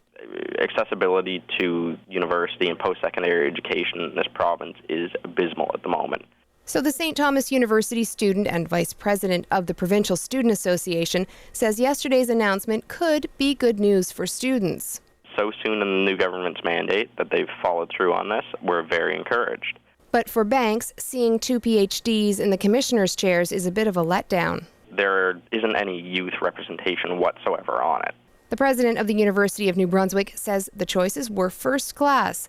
John McLaughlin says such a review is long overdue. If we're going to be competitive with Ontario, with Alberta, with the others, we can't just do it with money because we don't have the money they have. So we got to be smarter and we got to be different. And this allows us to do that. St. Thomas University President Michael Higgins is pleased with the move, but admits some schools will be feeling a little anxious for a while. Where are we going to go with this? Is this going to be in the best interest of all the institutions? How are we going to be assessed? And what role the stakeholders have? The commission has already started working and will hand in its report this summer. Susan Aitken, CBC News, Bathurst. Some sad news to pass along. Denny Doherty has died. The founding member of the hit group The Mamas and the Papas was from North End, Halifax. He was 66. After The Mamas and the Papas broke up in 1968, Doherty took on some stage acting roles. In his later years, he hosted the popular children's show Theodore Tugboat. He was inducted into the Canadian Music Hall of Fame in 1996. The future of the 2008 Men's World Hockey Championship is a little more certain today. There was talk last week that Quebec City might pull out of the event, which will be co-hosted with Halifax. The mayor of Quebec City was concerned about the cost of hosting the tournament, and she hinted it may not go ahead there. But Andre Boucher told Radio Canada yesterday that the provincial government has come forward with some financial guarantees. She's now convinced the tournament is feasible. And an unconventional fundraising campaign is paying off on Nova Scotia's South Shore. It's a calendar featuring photos of naked lobster fishermen. So far, the campaign has raised $85,000 for a cancer center at the Yarmouth Hospital. And that's the news. Ryan Pierce with the CBC News. Here's a look at the weather now. Let's start with Prince Edward Island. A cloudy day in store today with isolated flurries. It will remain windy, and the temperature will fall to around -6 this afternoon. For Cape Breton, flurries, especially in the northern half of the island. A windy day with the temperature steady near -2. Mainland Nova Scotia will be mainly cloudy with scattered flurries. It'll be windy with the temperature falling to -3 this afternoon. For New Brunswick, there's a wind warning in effect for the Acadian Peninsula this morning. In northern New Brunswick, the snow should end this morning. The rest of the day will be cloudy. There will be scattered flurries and occasional blowing snow. It'll remain windy. The temperature will fall to around -6 in northeastern New Brunswick today. It'll go down to -15 in the northwest this afternoon. Now, for southern New Brunswick, a cloudy day. Sooner or later, there will be some sunny periods, but flurries will be a factor throughout the day. It'll remain windy, and the temperature will fall to around -8 this afternoon. Tonight on Prince Edward Island, a cloudy night with isolated flurries, the low -13 for Cape Breton, the few flurries, especially in the northern half of the island, the low -11. Mainland Nova Scotia will be cloudy with scattered flurries tonight, especially where the northwesterly winds are blowing on shore, the low around -14. And skies across New Brunswick will clear tonight with the low around -17. It will remain windy throughout the night and much of tomorrow. Now, on Sunday for Prince Edward Island, skies will clear late in the morning, and the temperature will be around -12. For Cape Breton, a cloudy day with some sunny periods, the temperature near -5. Mainland Nova Scotia will have a mix of sun and cloud on Sunday with a high around -10. And New Brunswick should see a sunny day tomorrow with a high -12. Again, it will be windy right across the Maritimes again on Sunday. Right now, the temperature in Pictou, Nova Scotia is -3. In Cheticamp, it's -2. Truro is -3. Here in Halifax, it's -2. Ingonish is -1. Kentville, -3. -1 in Lunenburg. Amherst is -4. In Parsborough, it's -3. Sydney's -1. Yarmouth is 0. Still some light snow being reported in both those locations. In Bathurst, drifting snow being reported now with a temperature of -6. Edmundston's -9. In Fredericton, it's -5. It's -6 in Moncton, -5. -5 up in the Miramichi. Pointe-le-Pro is -3. St. John's -5. St. Stephen is -6. And around New Brunswick, winds are gusting in the north to up to 70 kilometers an hour. And wind chills around New Brunswick are from -9 to -19 this morning. And on Prince Edward Island, light snow in Charlottetown, -5 with a wind chill of -14. In Summerside, the wind chill is -15. The Summerside temperature is -5. And in Maple Plains, Prince Edward Island, it is currently -5 degrees.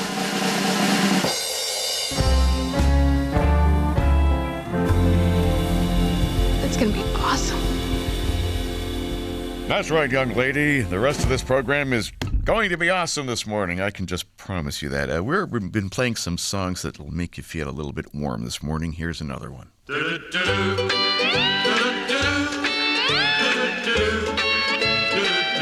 In the middle of an island, in the middle of the ocean, you and I beneath the moonlight, just the monkeys and the palm trees.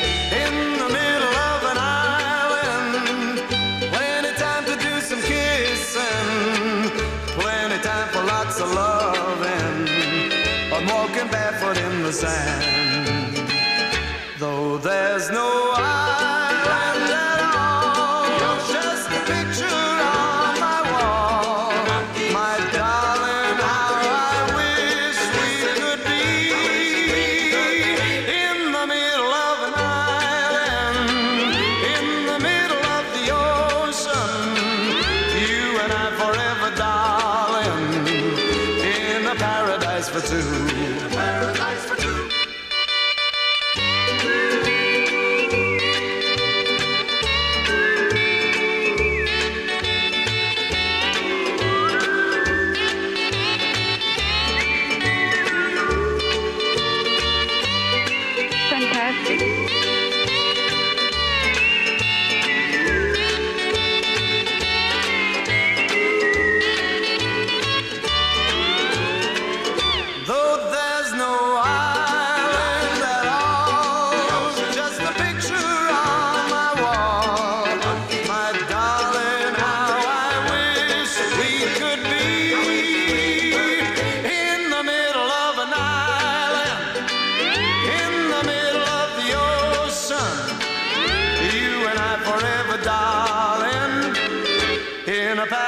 For two, on the ocean, on an island, kissing you.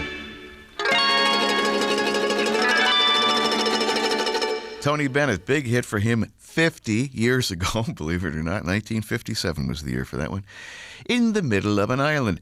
It's 19 minutes before 8 o'clock. We'll have the Mystery Vocalist contest in less than 10 minutes on the show. The number for that is 1-800-565-1940. We had 2 winners in the first hour this morning. We'll see how you do in the next round. And congratulations going out to Fredericton's Hot Toddy and Alma, New Brunswick's Isaac and Blewett. They won this year's Maple Blues Award for Acoustic Act of the Year for their recording live at the Black Box.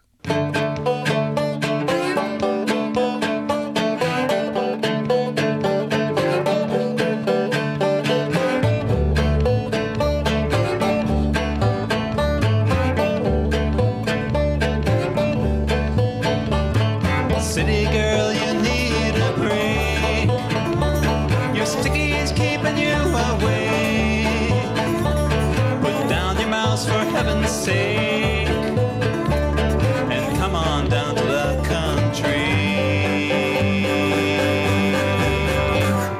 Come on down to the country.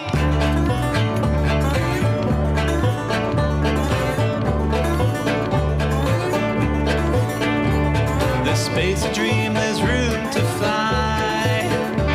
I'll show you sights to court your eye. Got a freezer full of berry pie.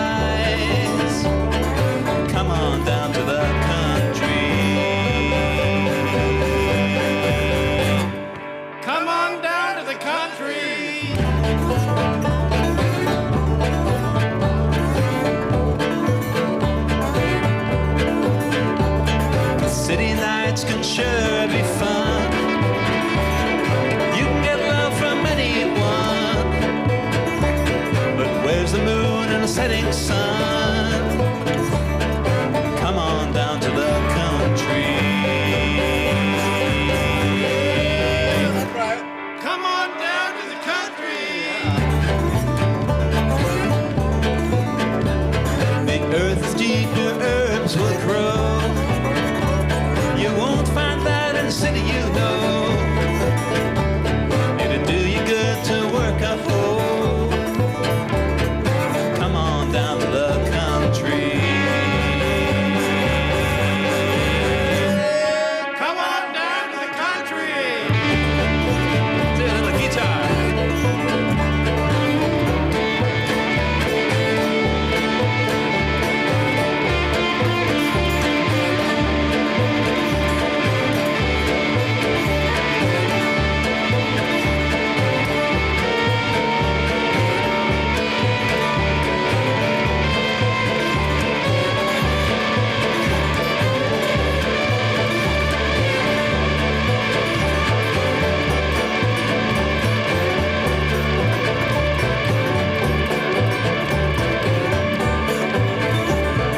There's a house that's warm and dry.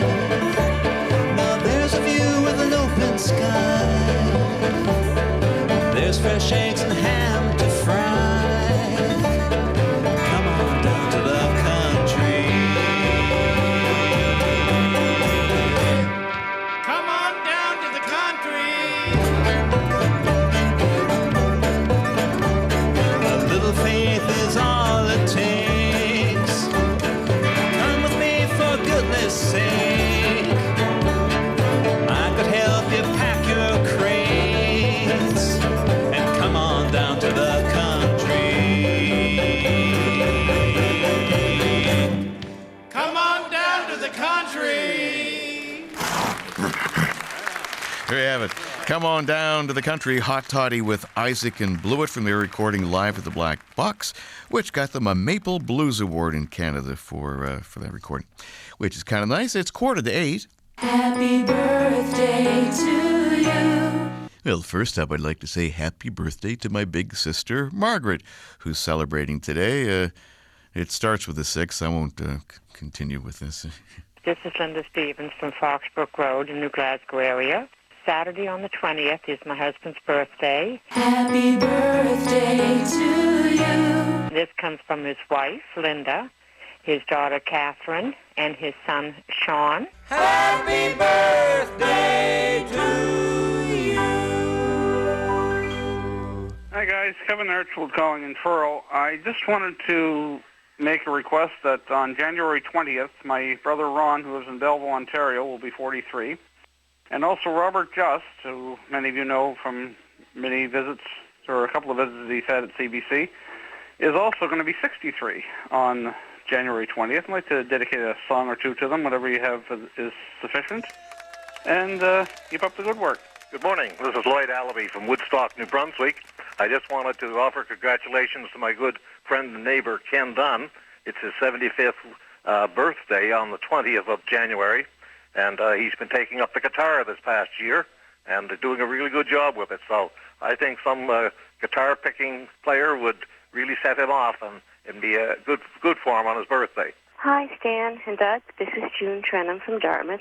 I forgot to ask for a request for my husband for his birthday on January the 14th. My husband's name is James Crouse, and I'm sure he'd love to hear JC's medley. And the first part is the Road to the Isles, which is a traditional Scottish song, and then he's got 2 made up by him, and I think he'd be absolutely thrilled to hear his stuff coming back to him on the radio from your show. Bye-bye.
That's James Krause on the guitar. James just had a birthday, and that's from a CD called In the Shadow of the Light by his band Cross Session, or band he plays in, and that was JC's medley.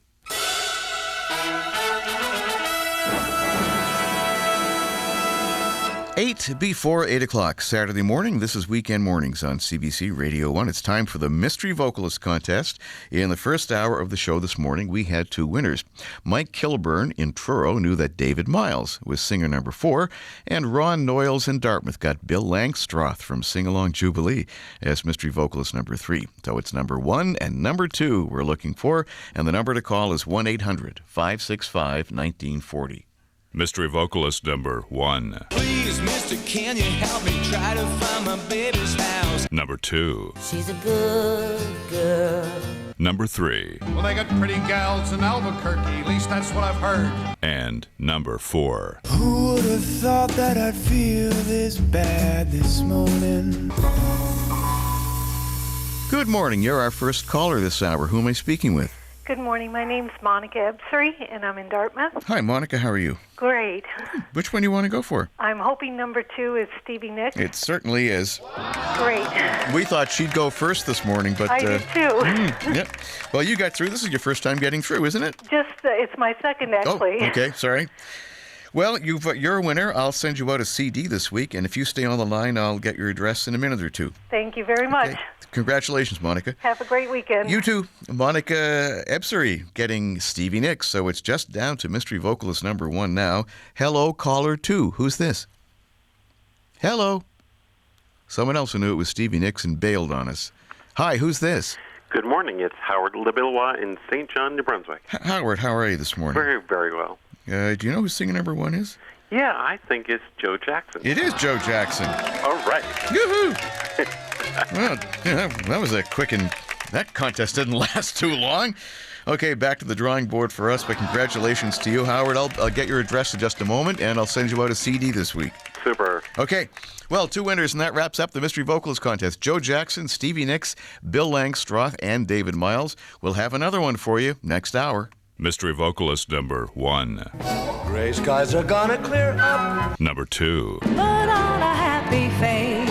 Number 3. Take off the gloomy mask of tragedy. It's not your style. And number 4. Put on a happy face. Put on a happy face. Next hour, Mystery Vocalist Contest.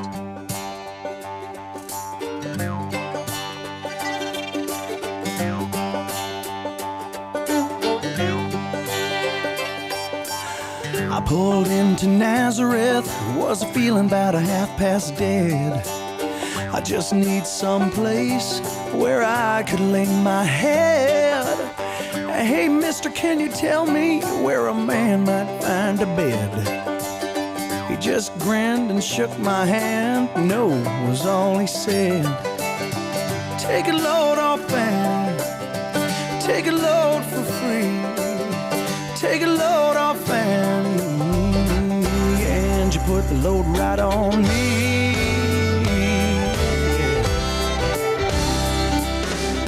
I picked up my bag, I went looking for a place to hide. When I saw Carmen and the devil walking side by side, I said, hey Carmen, come on, let's go downtown. She said, no, I gotta go, but my friend can stick around. I take a load off Annie, I take a load for free. I take a load off Annie, and you put the load right on me. Crazy Chester followed me, and he caught me in the fog. He said, I will fix your rack if you take Jack, my dog. I said, wait a minute, Chester, you know I'm a peaceful man. He said, that's okay, boy, won't you feed him when you can? I'll take a load off Annie, take a load for free. I'll take a load off Annie, and you put the load right on me. Go down on, Miss Moses. There ain't nothing that you can say. It's just old Luke, and Luke's been waiting on a judgment day. Well, Luke, my friend, what about young Annalie? He said, do me a favor, son, won't you stay and keep Annalie company? Take a load off Annie, take a load for free. Take a load off Annie, and you put the load right on me. Oh yeah.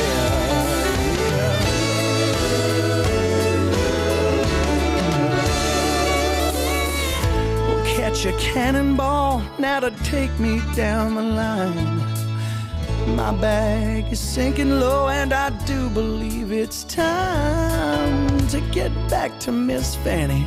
You know, she's the only one who sent me here with her regards for everyone. Yeah. Take a load off Fanny, take a load for free. Take a load off Fanny, and you put the load right on me.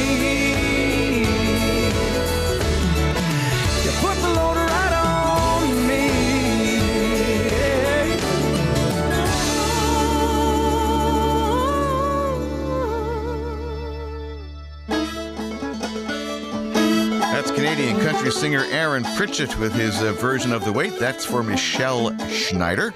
And this is Old Man Ludica to take us to World Report at 8 o'clock. This is his salute to Gold River, Nova Scotia.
This is CBC News. Good morning, I'm Dwight Smith. This is World Report. In the news today, Foreign Affairs Minister Peter MacKay continues his Middle East trip. More reaction to the verdict in a controversial Saskatchewan murder trial. And an Italian scholar says he knows who the woman is in one of the world's most famous paintings. Canada's Foreign Affairs Minister Peter MacKay is on day 2 of his 5-day trip to Jordan, Israel, and the occupied territories. MacKay met with the Palestinian President Mahmoud Abbas in Amman, Jordan last night, and he'll meet with Israeli leaders in the next couple of days. But as our Middle East correspondent Margaret Evans reports, MacKay has not offered any new Canadian initiatives. This is Peter MacKay's first trip to the Middle East, and after his meeting with the Palestinian president last night, he said he's just come here to listen and to learn. But it's not entirely clear just who he'll be listening to. Aside from the tete-a-tete with Abbas and a few key meetings with Israeli political leaders, Ottawa and the officials traveling with McKay have been remarkably tight-lipped about his schedule. So far, a series of photo ops with little opportunity for asking questions, despite the fact that he'll be in the region for 5 days. Israeli sources say McKay is expected to meet with the main Israeli opposition leader, Benjamin Netanyahu, while here, and a group of Israeli intellectuals. In the big scheme of things, the Canadian visit doesn't mean much to many Palestinians, who will tell you Canada has no hope of playing honest broker in the region because of the current government's close ties to Washington and its perceived pro-Israel bias. The Palestinians are more concerned with a meeting taking place in Damascus today, where Mahmoud Abbas is holding talks with the Syrian President Bashar al-Assad and perhaps Khalid Mashal, the powerful head of the Hamas political bureau. They're trying to form a unity government between Hamas and Abbas' Fatah party, one that might be acceptable to the government's blocking aid to the Palestinian territories in a bid to pressure Hamas into renouncing violence and recognizing Israel. But the unity talks have been dragging on for months now, and Abbas has said if they fail, he'll have to call new elections. Margaret Evans, CBC News, Jerusalem. The families involved in a controversial murder trial say a jury's verdict does not bring an end to their pain. Kim Walker was found guilty of second-degree murder yesterday. He shot his daughter's boyfriend to death almost 4 years ago. Walker says he did it to free her from a known drug house where she lived with James Hayward. The jury deliberated for more than 2 days before returning with its verdict. And as Stephanie Langenegger reports, that verdict sparked even more emotion in what has already been a heart-wrenching case for everyone involved. I think it's despicable the way that this community has turned Kim Walker into some kind of small-town hero for executing my brother while he was trespassing in his home. Danny Hayward says his older brother James was one of the nicest, kindest people he knew. He says James wouldn't force drugs on anyone. In fact, the Haywards say James smoked and sold only marijuana until shortly before his death, when he and Jada Walker both began shooting up with morphine. Every time I turn on the TV and see the news, all I hear is drug dealer this and drug house that, and that's not the case here. The fact of the matter is that my brother was a person, and Kim Walker killed him, and that's the only thing that matters here. Hayward says his brother's memory will forever be sullied now because of what Kim Walker did. Hayward's family takes some comfort, though, in the jury's decision. My father is my hero. I will swear that until the day that I die. For Jada Walker, that guilty verdict brought more pain. After sitting stoically in court for a few minutes after hearing it, she put her head to her knees and wept. It makes me sad because I have an 11-year-old brother, that's going to grow up. He's seeing his father locked up, and that is very hard. Jada Walker says there are no winners in this case and more than one victim. The defense is planning an appeal. Stephanie Langenegger, CBC News, Yorkton. Another Canadian tourist has died in Mexico. 67-year-old Clifford Glazier and his wife Jeanette from the Chatham, Ontario area were hit by a vehicle in Guadalajara. Glazier was killed and his wife remains in critical condition in hospital. Media reports suggest it was a hit-and-run accident. Glazier's death comes less than 2 weeks after a Canadian teenager was killed outside a nightclub in Acapulco. Mexican officials say 19-year-old Adam DePrisco was killed in a hit-and-run accident, but his family insists he died from a beating. There's a growing movement in China to forbid the Starbucks chain from the Forbidden City. A famous Chinese television personality has led an internet campaign to remove the U.S.-based coffee shop from China's most famous historic site. He claims it tramples over Chinese culture. More from our China correspondent, Anthony Germain. Apart from foreigners who drop in for lattes and cappuccinos, for many Chinese, being seen with the famous green and white Starbucks cup in your hand is a status symbol. It says, hey, I can afford this.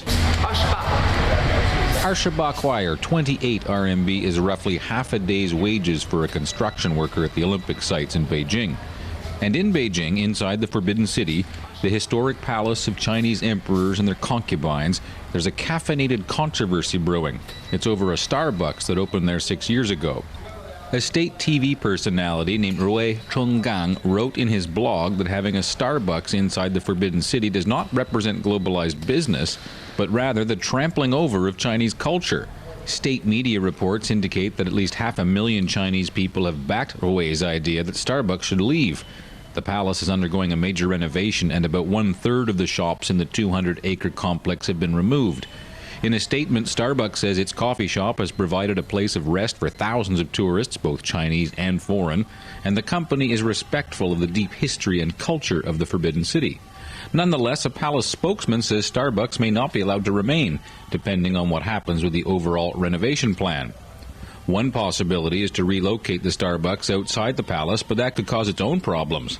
The lattes and cappuccinos would then be closer to long lineups of people who come to peer at Mao Zedong, who is kept preserved inside a glass case just south of the Forbidden City. Anthony Germain, CBC News, Shanghai. An Italian scholar of Leonardo da Vinci says he's found the burial place of the woman believed to have inspired his famous painting, the Mona Lisa. He also says he's convinced it is the woman who sat for da Vinci. Sabina Castelfranco reports from Rome. Leonardo da Vinci scholar Giuseppe Pallanti says the world's most enigmatic woman, the Mona Lisa, was Lisa Gherardini, born in Florence in 1479. She married the rich silk merchant Francesco del Giocondo. Now Pallanti adds he has proof of where this ordinary family woman was buried. A death certificate shows that she was buried in Florence's former convent of St. Ursula, in the heart of the city. Despite its central location, the ex-seat of the Ursulines is now an extremely run-down, almost dilapidated building. Pallanti says his research wipes away all doubts about the Mona Lisa's identity because of the surname of her husband. It has frequently been suggested that Del Giocondo commissioned Leonardo to paint his wife to mark her pregnancy or the recent birth of their second child. And pregnancy and childbirth have often been put forward in the past as explanations for Mona Lisa's cryptic smile. Sabina Castelfranco, CBC News, Rome. And now here's a look at sports. Johnny Rochette has won the Canadian Women's Figure Skating Championship for the third year in a row. Last night in Halifax, Rochette faced some determined competition, and her free program produced a number of mistakes, but she was still the best of the bunch.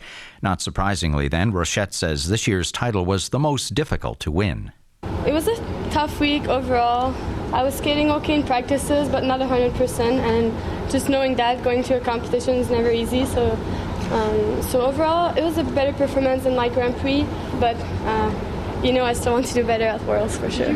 Rochette will lead the Canadian women's team at this year's World Championships in March, and she'll be joined by Mira Leung, who put in a strong performance to finish second. Third place last night went to Leslie Hawker. Now, in the men's competition, defending champion Jeff Buttle is in first place after the short program. Christopher Mabey is a surprising second, followed by Emmanuel Sandou in third place. The men's free skate goes tonight. Last night in the NHL, the Vancouver Canucks were 39 seconds away from extending their road winning streak to 7 games. But Chris Drury tied the game for Buffalo, and the Sabres went on to defeat the Canucks 4-3 in a shootout. The Calgary Flames defeated Anaheim 3-2.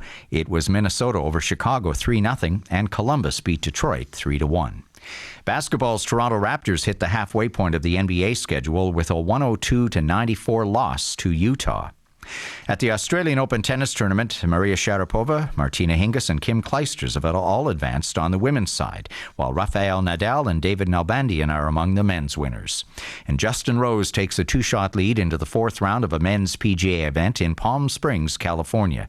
Scott Verplank is alone in second place, and Canada's Mike Weir is 11 strokes back and with 2 rounds to play. That's it for World Report for Saturday, January the 20th. For CBC Radio News, I'm Dwight Smith.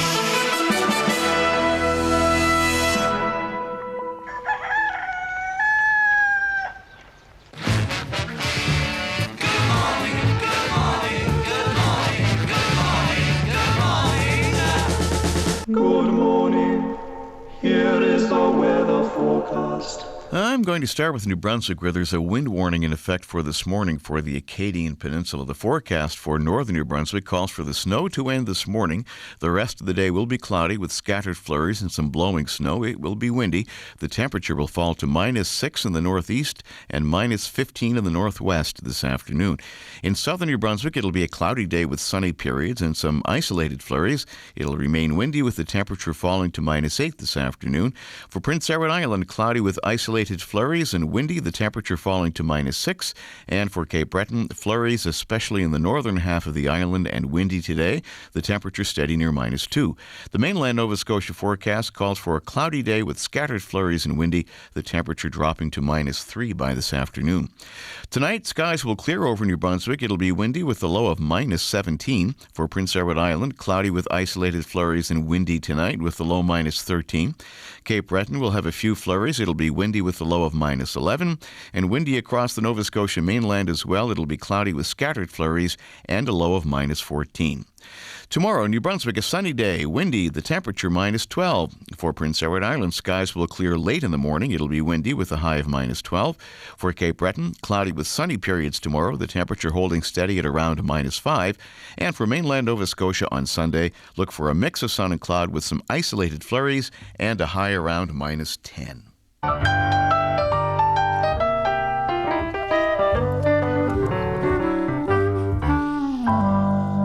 This is the third hour of Weekend Mornings on CBC Radio 1 stations in the Maritimes. I'm Stan Carew with Doug Barron and Duke, the studio stallion. Here's another tune from Denny Doherty and the Mamas and Papas.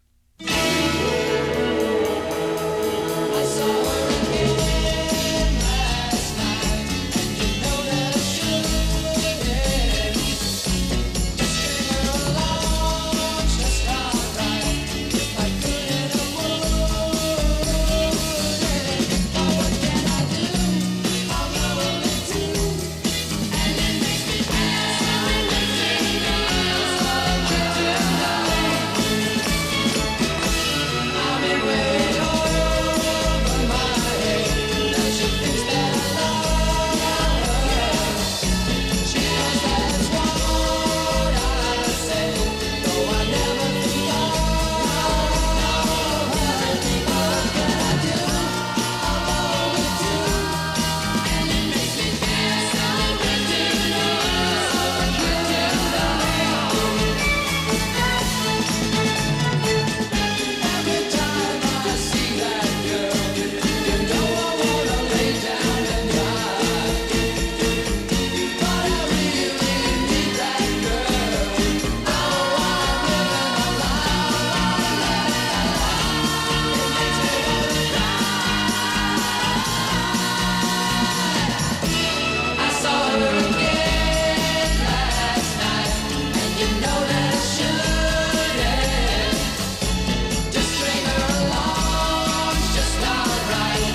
Denny Doherty with the Mamas and Papas, and I saw her again last night. We'll have a little tribute to Denny Doherty tomorrow morning on the show. We got the news so late yesterday afternoon, we didn't have a lot of time to put something together, but Deputy Doug talked to Denny Doherty not that long ago, just a few years ago, about his career, and we'll have some excerpts from that conversation for you tomorrow morning around this time on the show. It's 16 minutes now after 8 o'clock. Well, we wrapped up the Weekend Mornings language file last week, but we kept it open for the occasional comment on the use of the language, and here's one that came in. Hi, Stan and Doug. I'm Paul Doherty from St. John. The new use of the word go or goes, as in I go, no way, and he goes, way. Also the use of the word like. So like I went to the store, And one other one was the repetition of a word, apparently to replace the word real. As in, I went out with the person, but it wasn't a date. Thanks, Stan. Enjoy your show. Bye. Hi, my name is Denise Buchanan from Dartmouth. I guess the one that bugs me the most is the wife. When I hear people saying that, it just about drives me nuts. That's what bugs me. Thank you. It's John Tall calling from Tangier, Nova Scotia, and one bugs me is the word focus. Every politician, every sportsman, you name it, you have to be focused. Years ago, I always thought the word focus was pertaining to focus your camera, take a picture type thing, but now it's focus. And we had some emails too. Dolores Kenny wrote some things that bother her would be PIN number, which of course is personal identification number, SIN number, social insurance number, and the worst of all, she says, is HIV virus, which of course is the human immunodeficiency virus.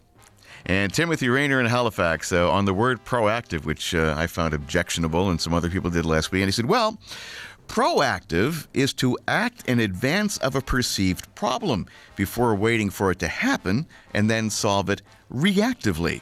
And he goes on to say, I'd like to point out that if language stayed static, we would still be grunting at each other sitting in a dark cave. Although that might still happen to some of us from time to time.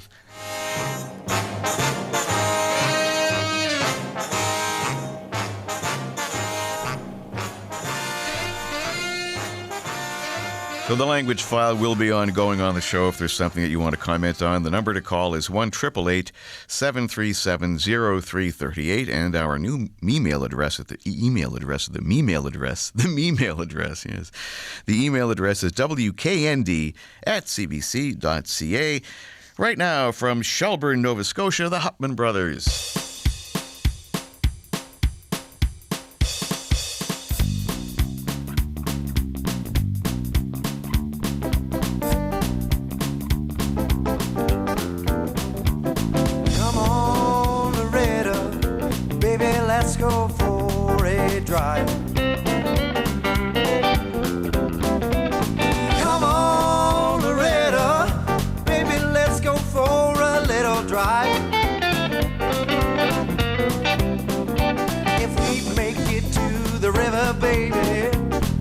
Take a little dive. So come on now, Loretta, baby, pack your things and let's go. Come on, Loretta, baby, pack your things and let us go. Got to make some tire tracks now, baby, if we're gonna make it to the show.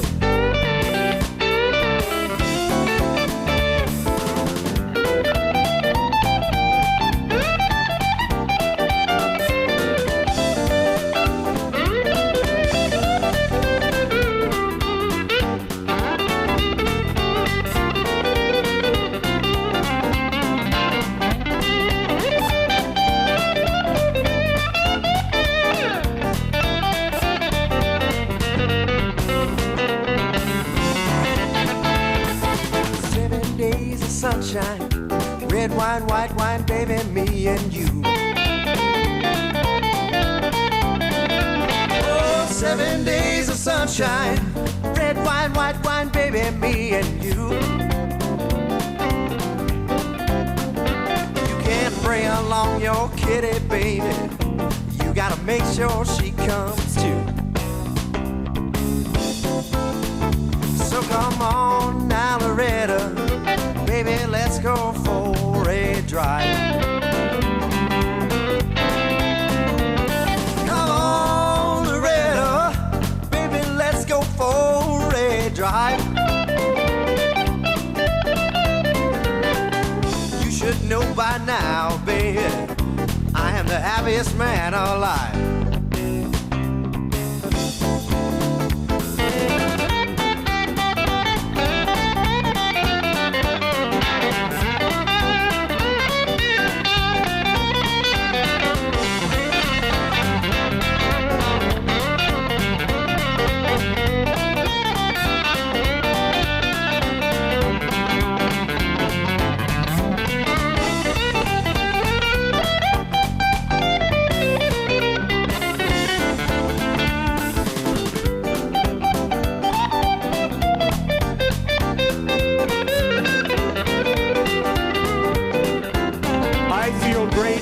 And so should you.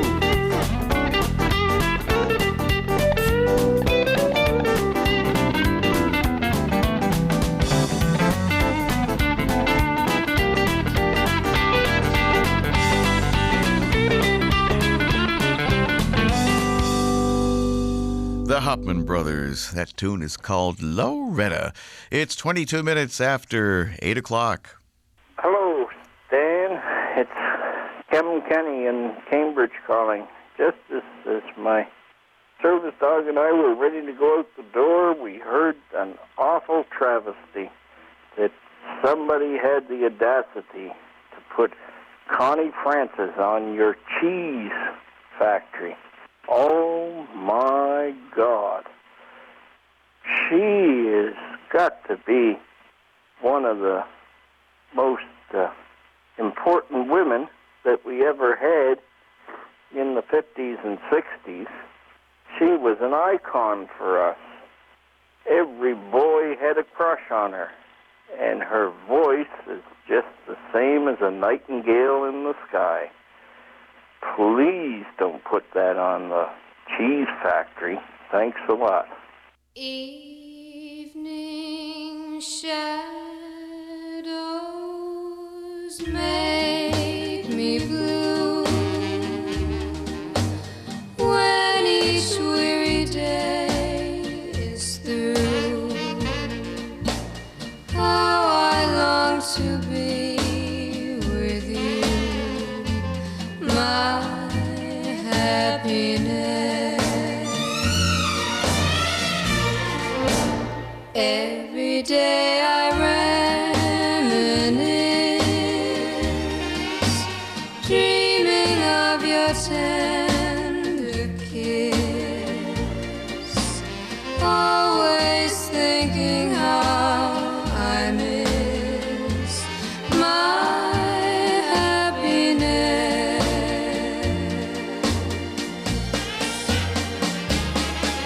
A million years it seems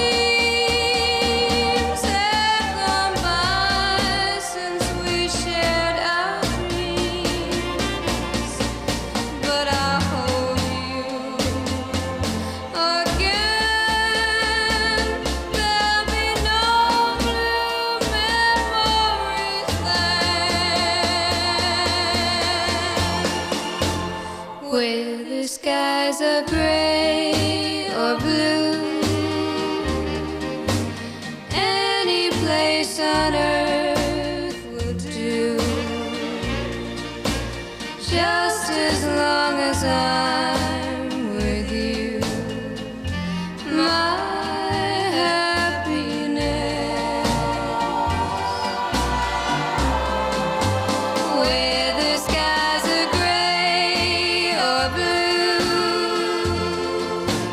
any place on earth will do,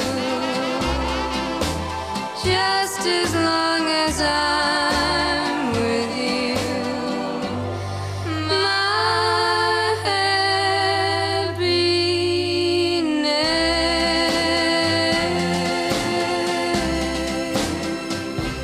Connie Francis, that's for Camp Kenny. My happiness. And now... Morning, sir. Welcome to the National Cheese Emporium. What can I do for you, sir? Hi, it's Ken Savage in Stanhope, PE. I just, if it's not too late, I'd like to add something into the cheese wheel. And that is an old country song by Red Sovine called Little Rosa. Little Rosa. One of the greatest ones, and I haven't heard it in a long, long time. It was called The Blackboard of My Heart. Lancashire? Nope. White Stilton? Nope. Patches by Dickie Lee is probably my best nomination for the Cheese Factory. And now, Weekend Mornings ups the cheese factor. Here's another selection from our Fromage Factory. And ladies and gentlemen, this will be the last spin of the Weekend Mornings cheese wheel.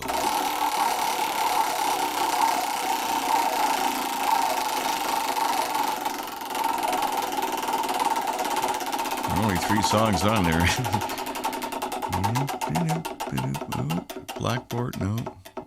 Little Rosa was her name, and still I cry in vain. My world won't be the same since she's gone from me.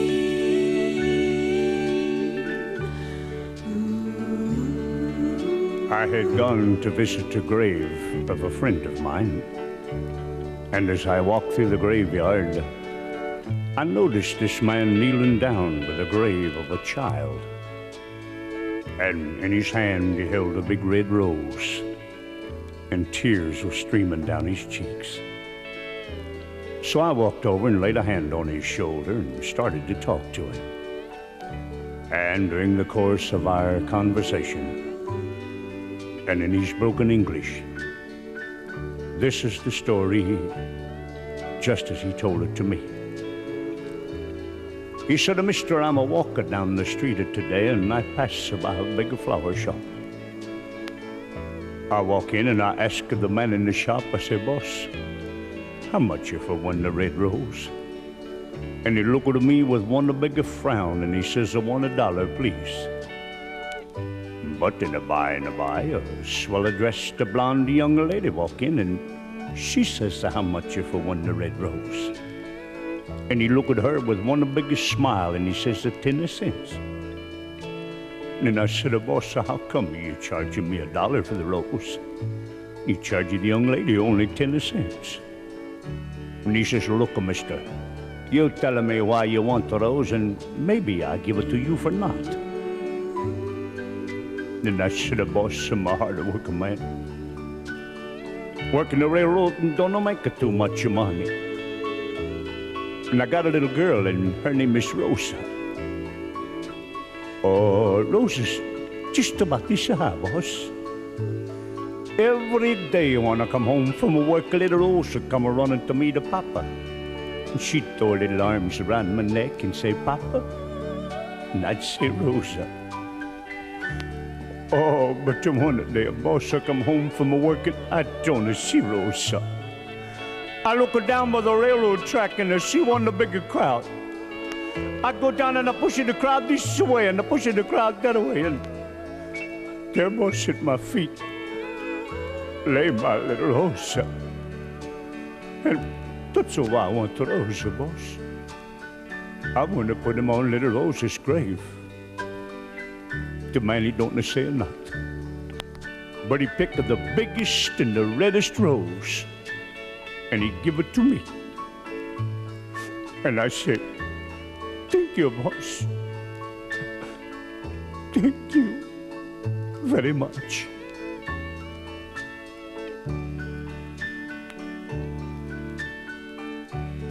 And though she's gone, you see, she's still the world to me. To me, she'll always be that little girl of mine.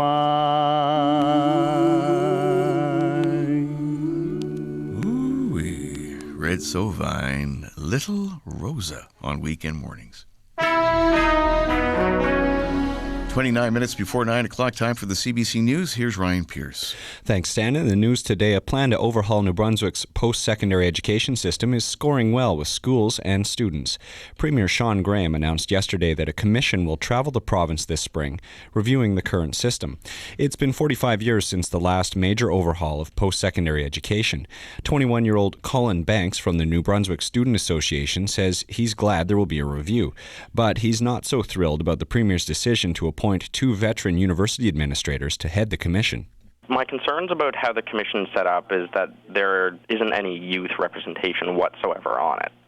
What we were hoping that at least one of the commissioners would have been either a student or an individual who has very recently graduated from a post-secondary institution in New Brunswick, someone who understands the concerns on the ground. Just not to discredit them at all, but they're both PhDs from not the region. Graham has given the commission until the end of summer to produce a report. The lawyer for 71-year-old Jean Roberts says he's negotiating with the Crown to have charges stayed against the Nova Scotia woman. Roberts still faces a number of charges, including arson and assault. She was in the news last year as the Health Department and the Justice Department struggled to find a place for the woman, who has a history of mental illness. Eventually, Roberts was declared an adult in need of supervision. She's since been placed in a 24-hour care facility. Her lawyer, Kevin Baker, told court this week he's working to have the outstanding charges stayed. A video store clerk in Windsor, Nova Scotia is complaining about the way an emergency call center handled her 911 call. Last week, Stacey Buchanan told a colleague to phone 911 to report a robbery in progress. But she says it took 20 minutes before police finally arrived. Mihir Lashman has the story. Stacey Buchanan reacted immediately when she saw someone steal 15 DVDs from her store last Thursday. She chased him into the woods, but the thief had disappeared. Another gentleman that's a customer of here, had taken the keys out of his getaway car. So we then had his car, and he came back to get his car. He showed me that it was in his hand. He was putting a knife towards me, jutting it towards me. But the thief ran away when Buchanan told him police were on their way.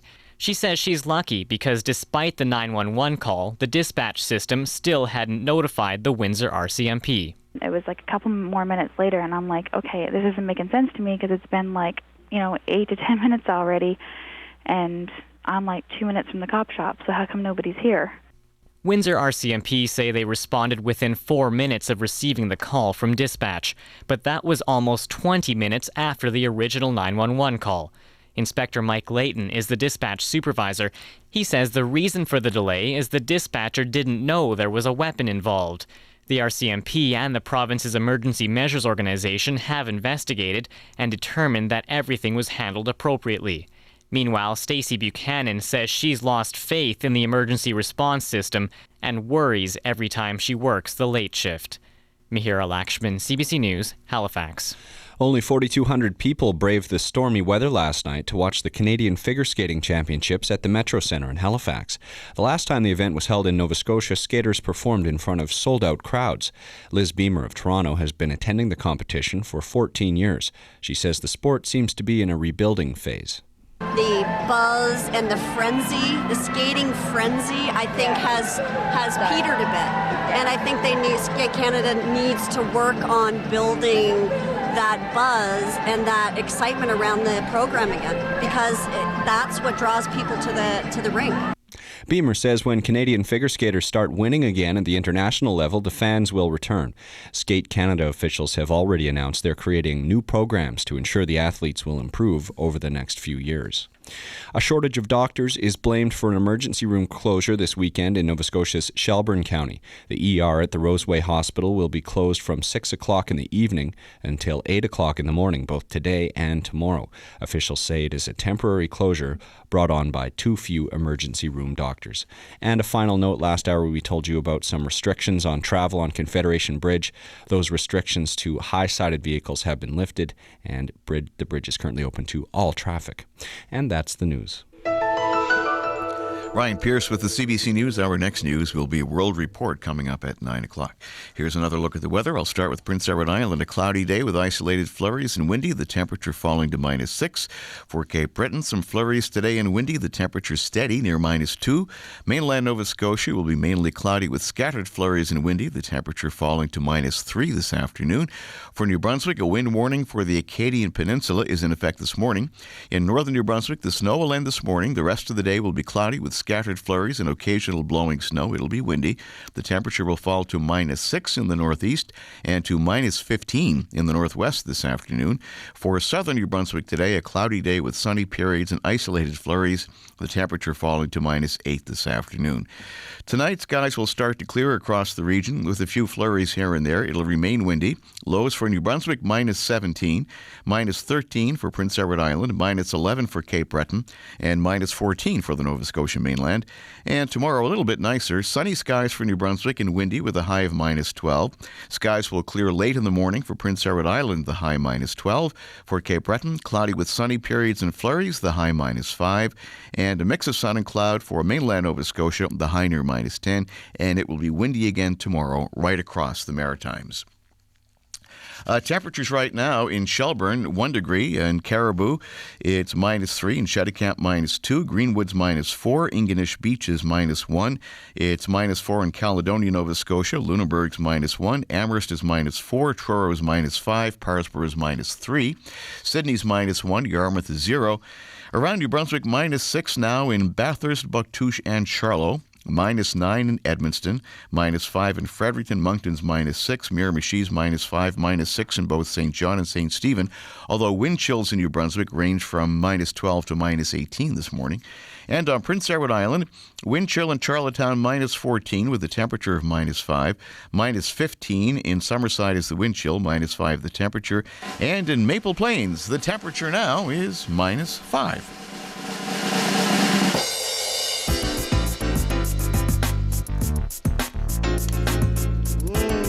Bummer. 22 minutes before 9 o'clock. We wanted some warm music, so we thought we'd warm you up with this one. This is for Doug Mylander in Fredericton. 20-odd years ago, I guess. Simply awesome. Billy Ocean's Caribbean Queen. She touched by me in painted on jeans. And all head turned, cause she was the cream. I know you're gonna dig this. In the blink of an eye, I knew her number and her name. Yeah. She said I was the tiger she wanted to tame. Caribbean queen, now we're sharing the same dream, and our hearts that beat as one. No more love on the run. I lose my cool when she steps in the room. And I get so excited just from her perfume. Electric eyes that you can't ignore. And passion burns you like never before.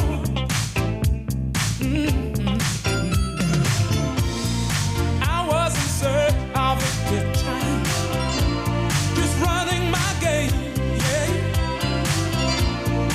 Love was the furthest from my mind, yeah.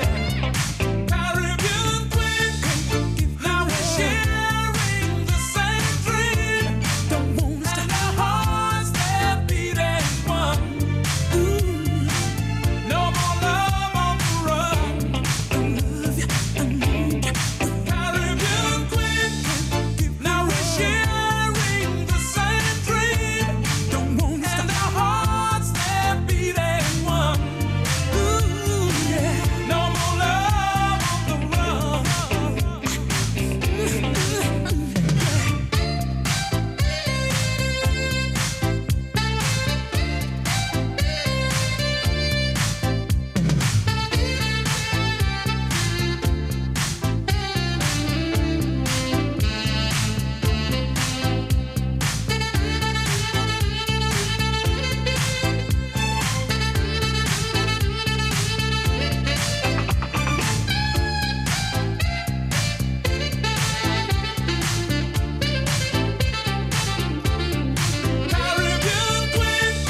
That's Billy Ocean. 1984 was the year for that one. Big hit. Caribbean Queen. And if there's a warm song that you'd like to hear over the next week or so, give us a call in the weekend mornings. You can reach us at 1-888-737-0338 anytime of the night or day.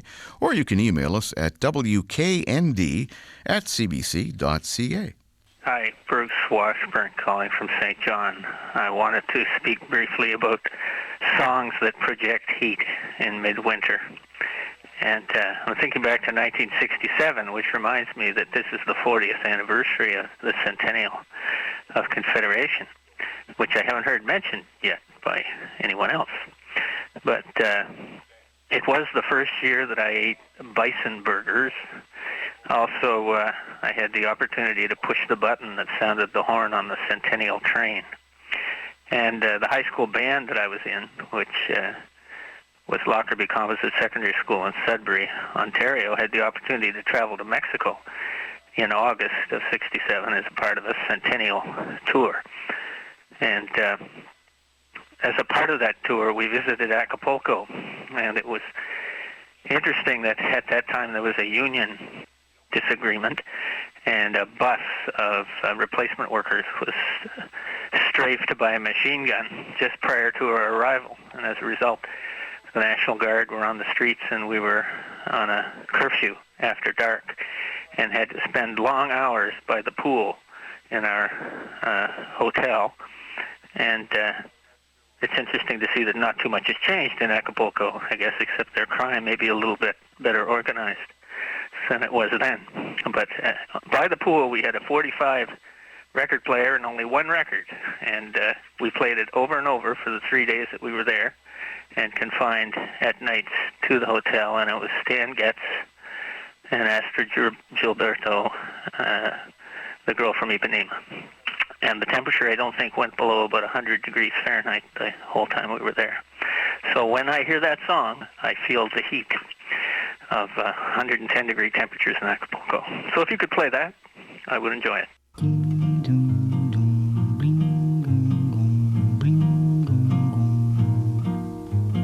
Tall and tan and young and lovely, the gal from Ipanema goes walking, and when she passes, each one she passes goes ah.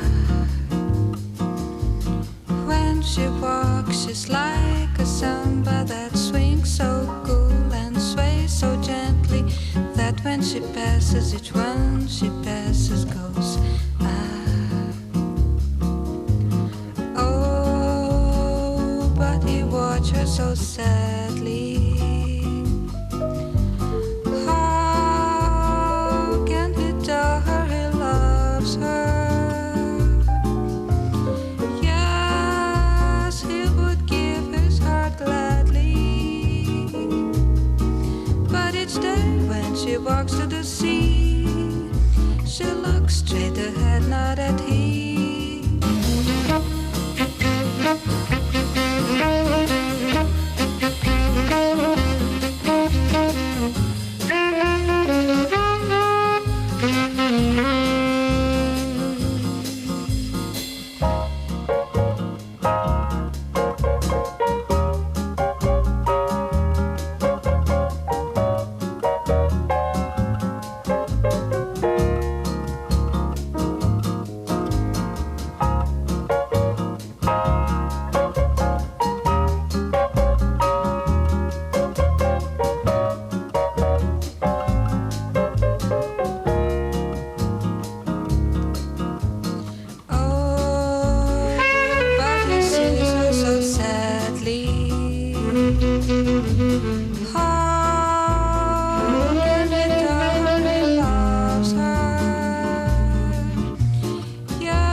Screaming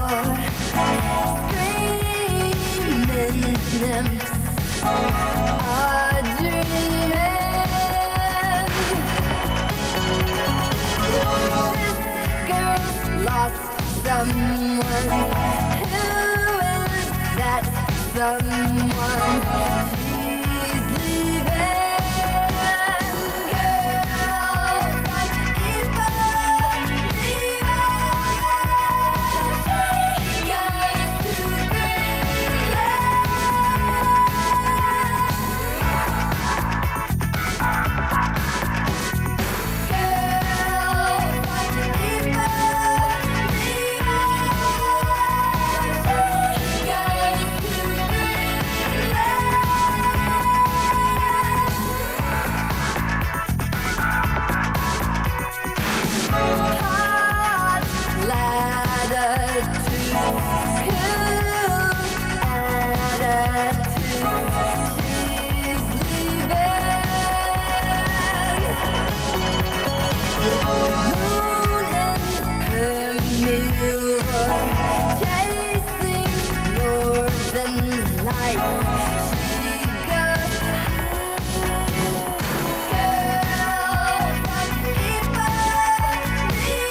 B-52s, that's The Girl from Ipanema Goes to Greenland. We thought we'd share a bit of that with you after the original big hit recording, Girl from Ipanema, Stan Getz and Esther Gilberto.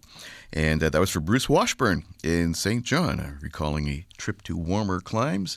It's 11 minutes now before 9 o'clock.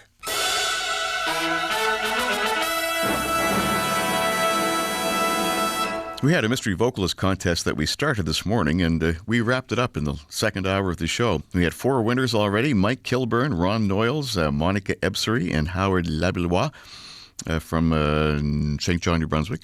And right now we have a brand new one for you. The number to call, if you can identify any of these 4 singers, is 1-800-565-1940. Mystery vocalist number 1. Gray skies are gonna clear up. Number 2. Put on a happy face. Number 3. Take off its looming mask of tragedy. It's not your style. And number 4. Put on a happy face. Good morning. You're caller number 1. Who am I speaking with? Hello? Oh, is it me? I'm yes. sorry. It's okay. What was the dog doing? Kind of echo there. Mhm. Sorry. It's Karen Morton, and it's Della Reese, number 4. It is Della Reese, number 4. Of course. Boy, good for you. Where are you calling from, Karen? Lakeland's just outside of the city. You know, it's... Yep. Okay, well, you stay on the line. I'll get your address, and I'll send a so CD out to excited. you this week. Good. The dog sounded excited, too, there. Yeah. Okay, hang on. Thanks. Karen Morton, Della Reese is singer number 4. Here's caller number 2. Good morning. Who's this? Hi, this is Charlotte Stanton from Upper Cape, New Brunswick. Hi, Charlotte. How are you? I'm wonderful, thank you. What's it like where you are this morning? Oh, I'm looking out over the Straits of Northumberland, and there's open water and a little bit of ice and a beautiful sun. Oh, good. I think that singer number 3, is Diana Ross, or Diana Ross and the Supremes. It is. You're right. Thank you. Well, boy, we're just like flinging the CDs out in the mail this week. You're a winner too, Charlotte. You stay on the line. It'll take me a minute or two, but I'll get your address and I'll put something in the mail to you this week. Thank you. Thank you. Charlotte Stanton, 2 winners. We're 2 for 2 here. Let's see if we can go 3 for 3. Hi, who's this? This is Katie Avon in Halifax. Hi, Katie. Hi there. How are you? I'm well this morning. Good. Yes. I want to take a guess at number 1. Mm-hmm. Is it Dick Van Dyke from Bye Bye Birdie? Woohoo! Yes, it is. Yeah. Oh, man. My husband is directing that musical right now at the Halifax Grammar School and would like me to shamelessly self-promote the production, which is going to be opening on February 8th, Okay. 9th, and 10th. February 8th, 9th, 10th, Yes, the Halifax Grammar School. Okay, bye-bye, Birdie. Yeah. Well, good for you. Stay on the line. I'll get your address, and we'll put a prize in the mail to you. Thank you. Okay. Shall we try for... Oh, I guess we could go for... I was going to see if we can make it a complete sweep here and take another caller, but we'll save singer number 2 until tomorrow morning. It is coming up to 8 minutes before 9 o'clock. Speaking of a warm theme, we'll leave you this morning with John Hyatt and the title track from The Tiki Bar is Open. And so will the phone lines be at 9 o'clock here in the show.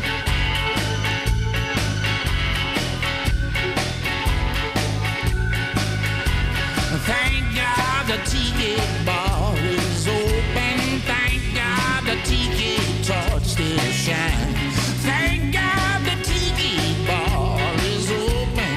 Come on in and open up your mind. I was on a leave of absence and a resemblance to reality.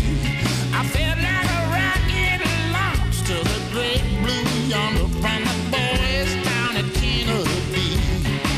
I was driving by His Majesty's Court Hotel where the sign said to praise His name.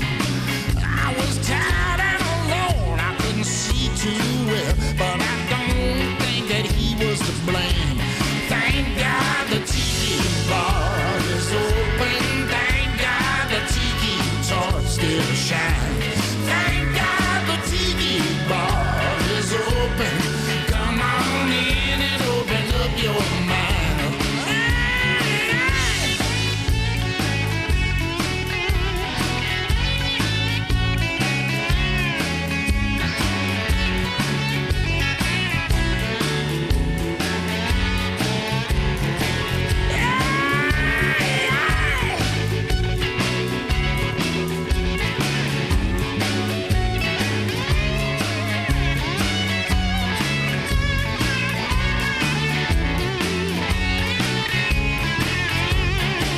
There's a full moon over Daytona Beach, full moon in my mind, and my suntan dream, well, it's still out of reach, and the strip malls are robbing me blind. Well, his name was Mr. Dale Earnhardt, and he drove the black number 3. Now the king is gone, but he'll not be forgotten, nor his light will we ever see. Thank God the tiki bar is open. Thank God the tiki torch still shines. Thank God the tiki bar is open. Come on in and open up your mind. I know drinking no solution. I ain't had one in 17 years. But if that tiki bar was closed tonight, well, I might just disappear. Thank God the tiki bar is open. Thank God the tiki torch still shines. Thank God the tiki bar is open. Come on in and open up your mind. Thank God the tiki bar is open. Thank God the tiki torch still shines. Thank God the tiki bar is open. Come on in and open up your mind.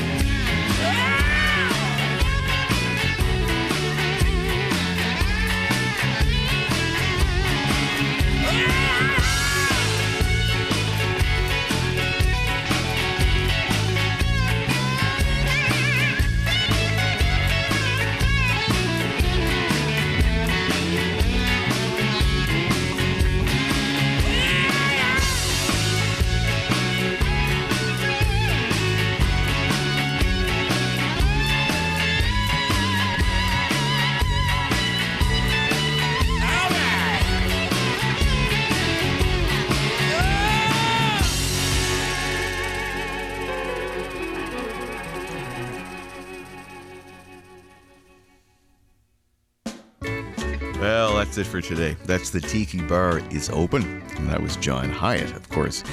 The lines will be open in 3 minutes' time at weekend mornings at 1-800-565-1940. You can call us and request a warm song if you like, or tell us a story, read us a poem, any other ideas you have. We like to talk to you, so feel free to give us a dingle at 1-800-565-1940. If that's not convenient for you, try 1-888-737-0338. That's the toll-free number any time of the night or day. Our email address is wknd@cbc.ca, and the mailing address is Weekend Mornings, Box 3000, Halifax. The postal code is B3J3E9. For Deputy Doug Barron and Duke the Studio Stallion, I'm Stan Carew. Tomorrow morning, we'll be back with more, and we'll have a little tribute to Denny Doherty tomorrow morning in the last part of the show after the 8 o'clock news. 1-800-565-1940. Talk to you tomorrow.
This is CBC News.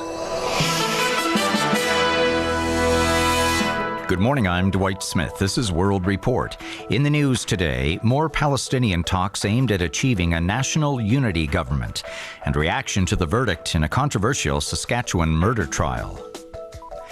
Palestinian President Mahmoud Abbas is in Damascus for key talks aimed at forging a unity government between his Fatah party and the governing Hamas. Hamas's refusal to recognize Israel prompted an international embargo on aid to the Palestinian Authority last year, and fighting between the two factions on the streets in Gaza and the West Bank. Our Middle East correspondent Margaret Evans reports from Jerusalem. The two sides are hoping the creation of a unity government made up of independent Hamas members and Fatah members would prove more acceptable to the international community than a Palestinian Authority run solely by Hamas.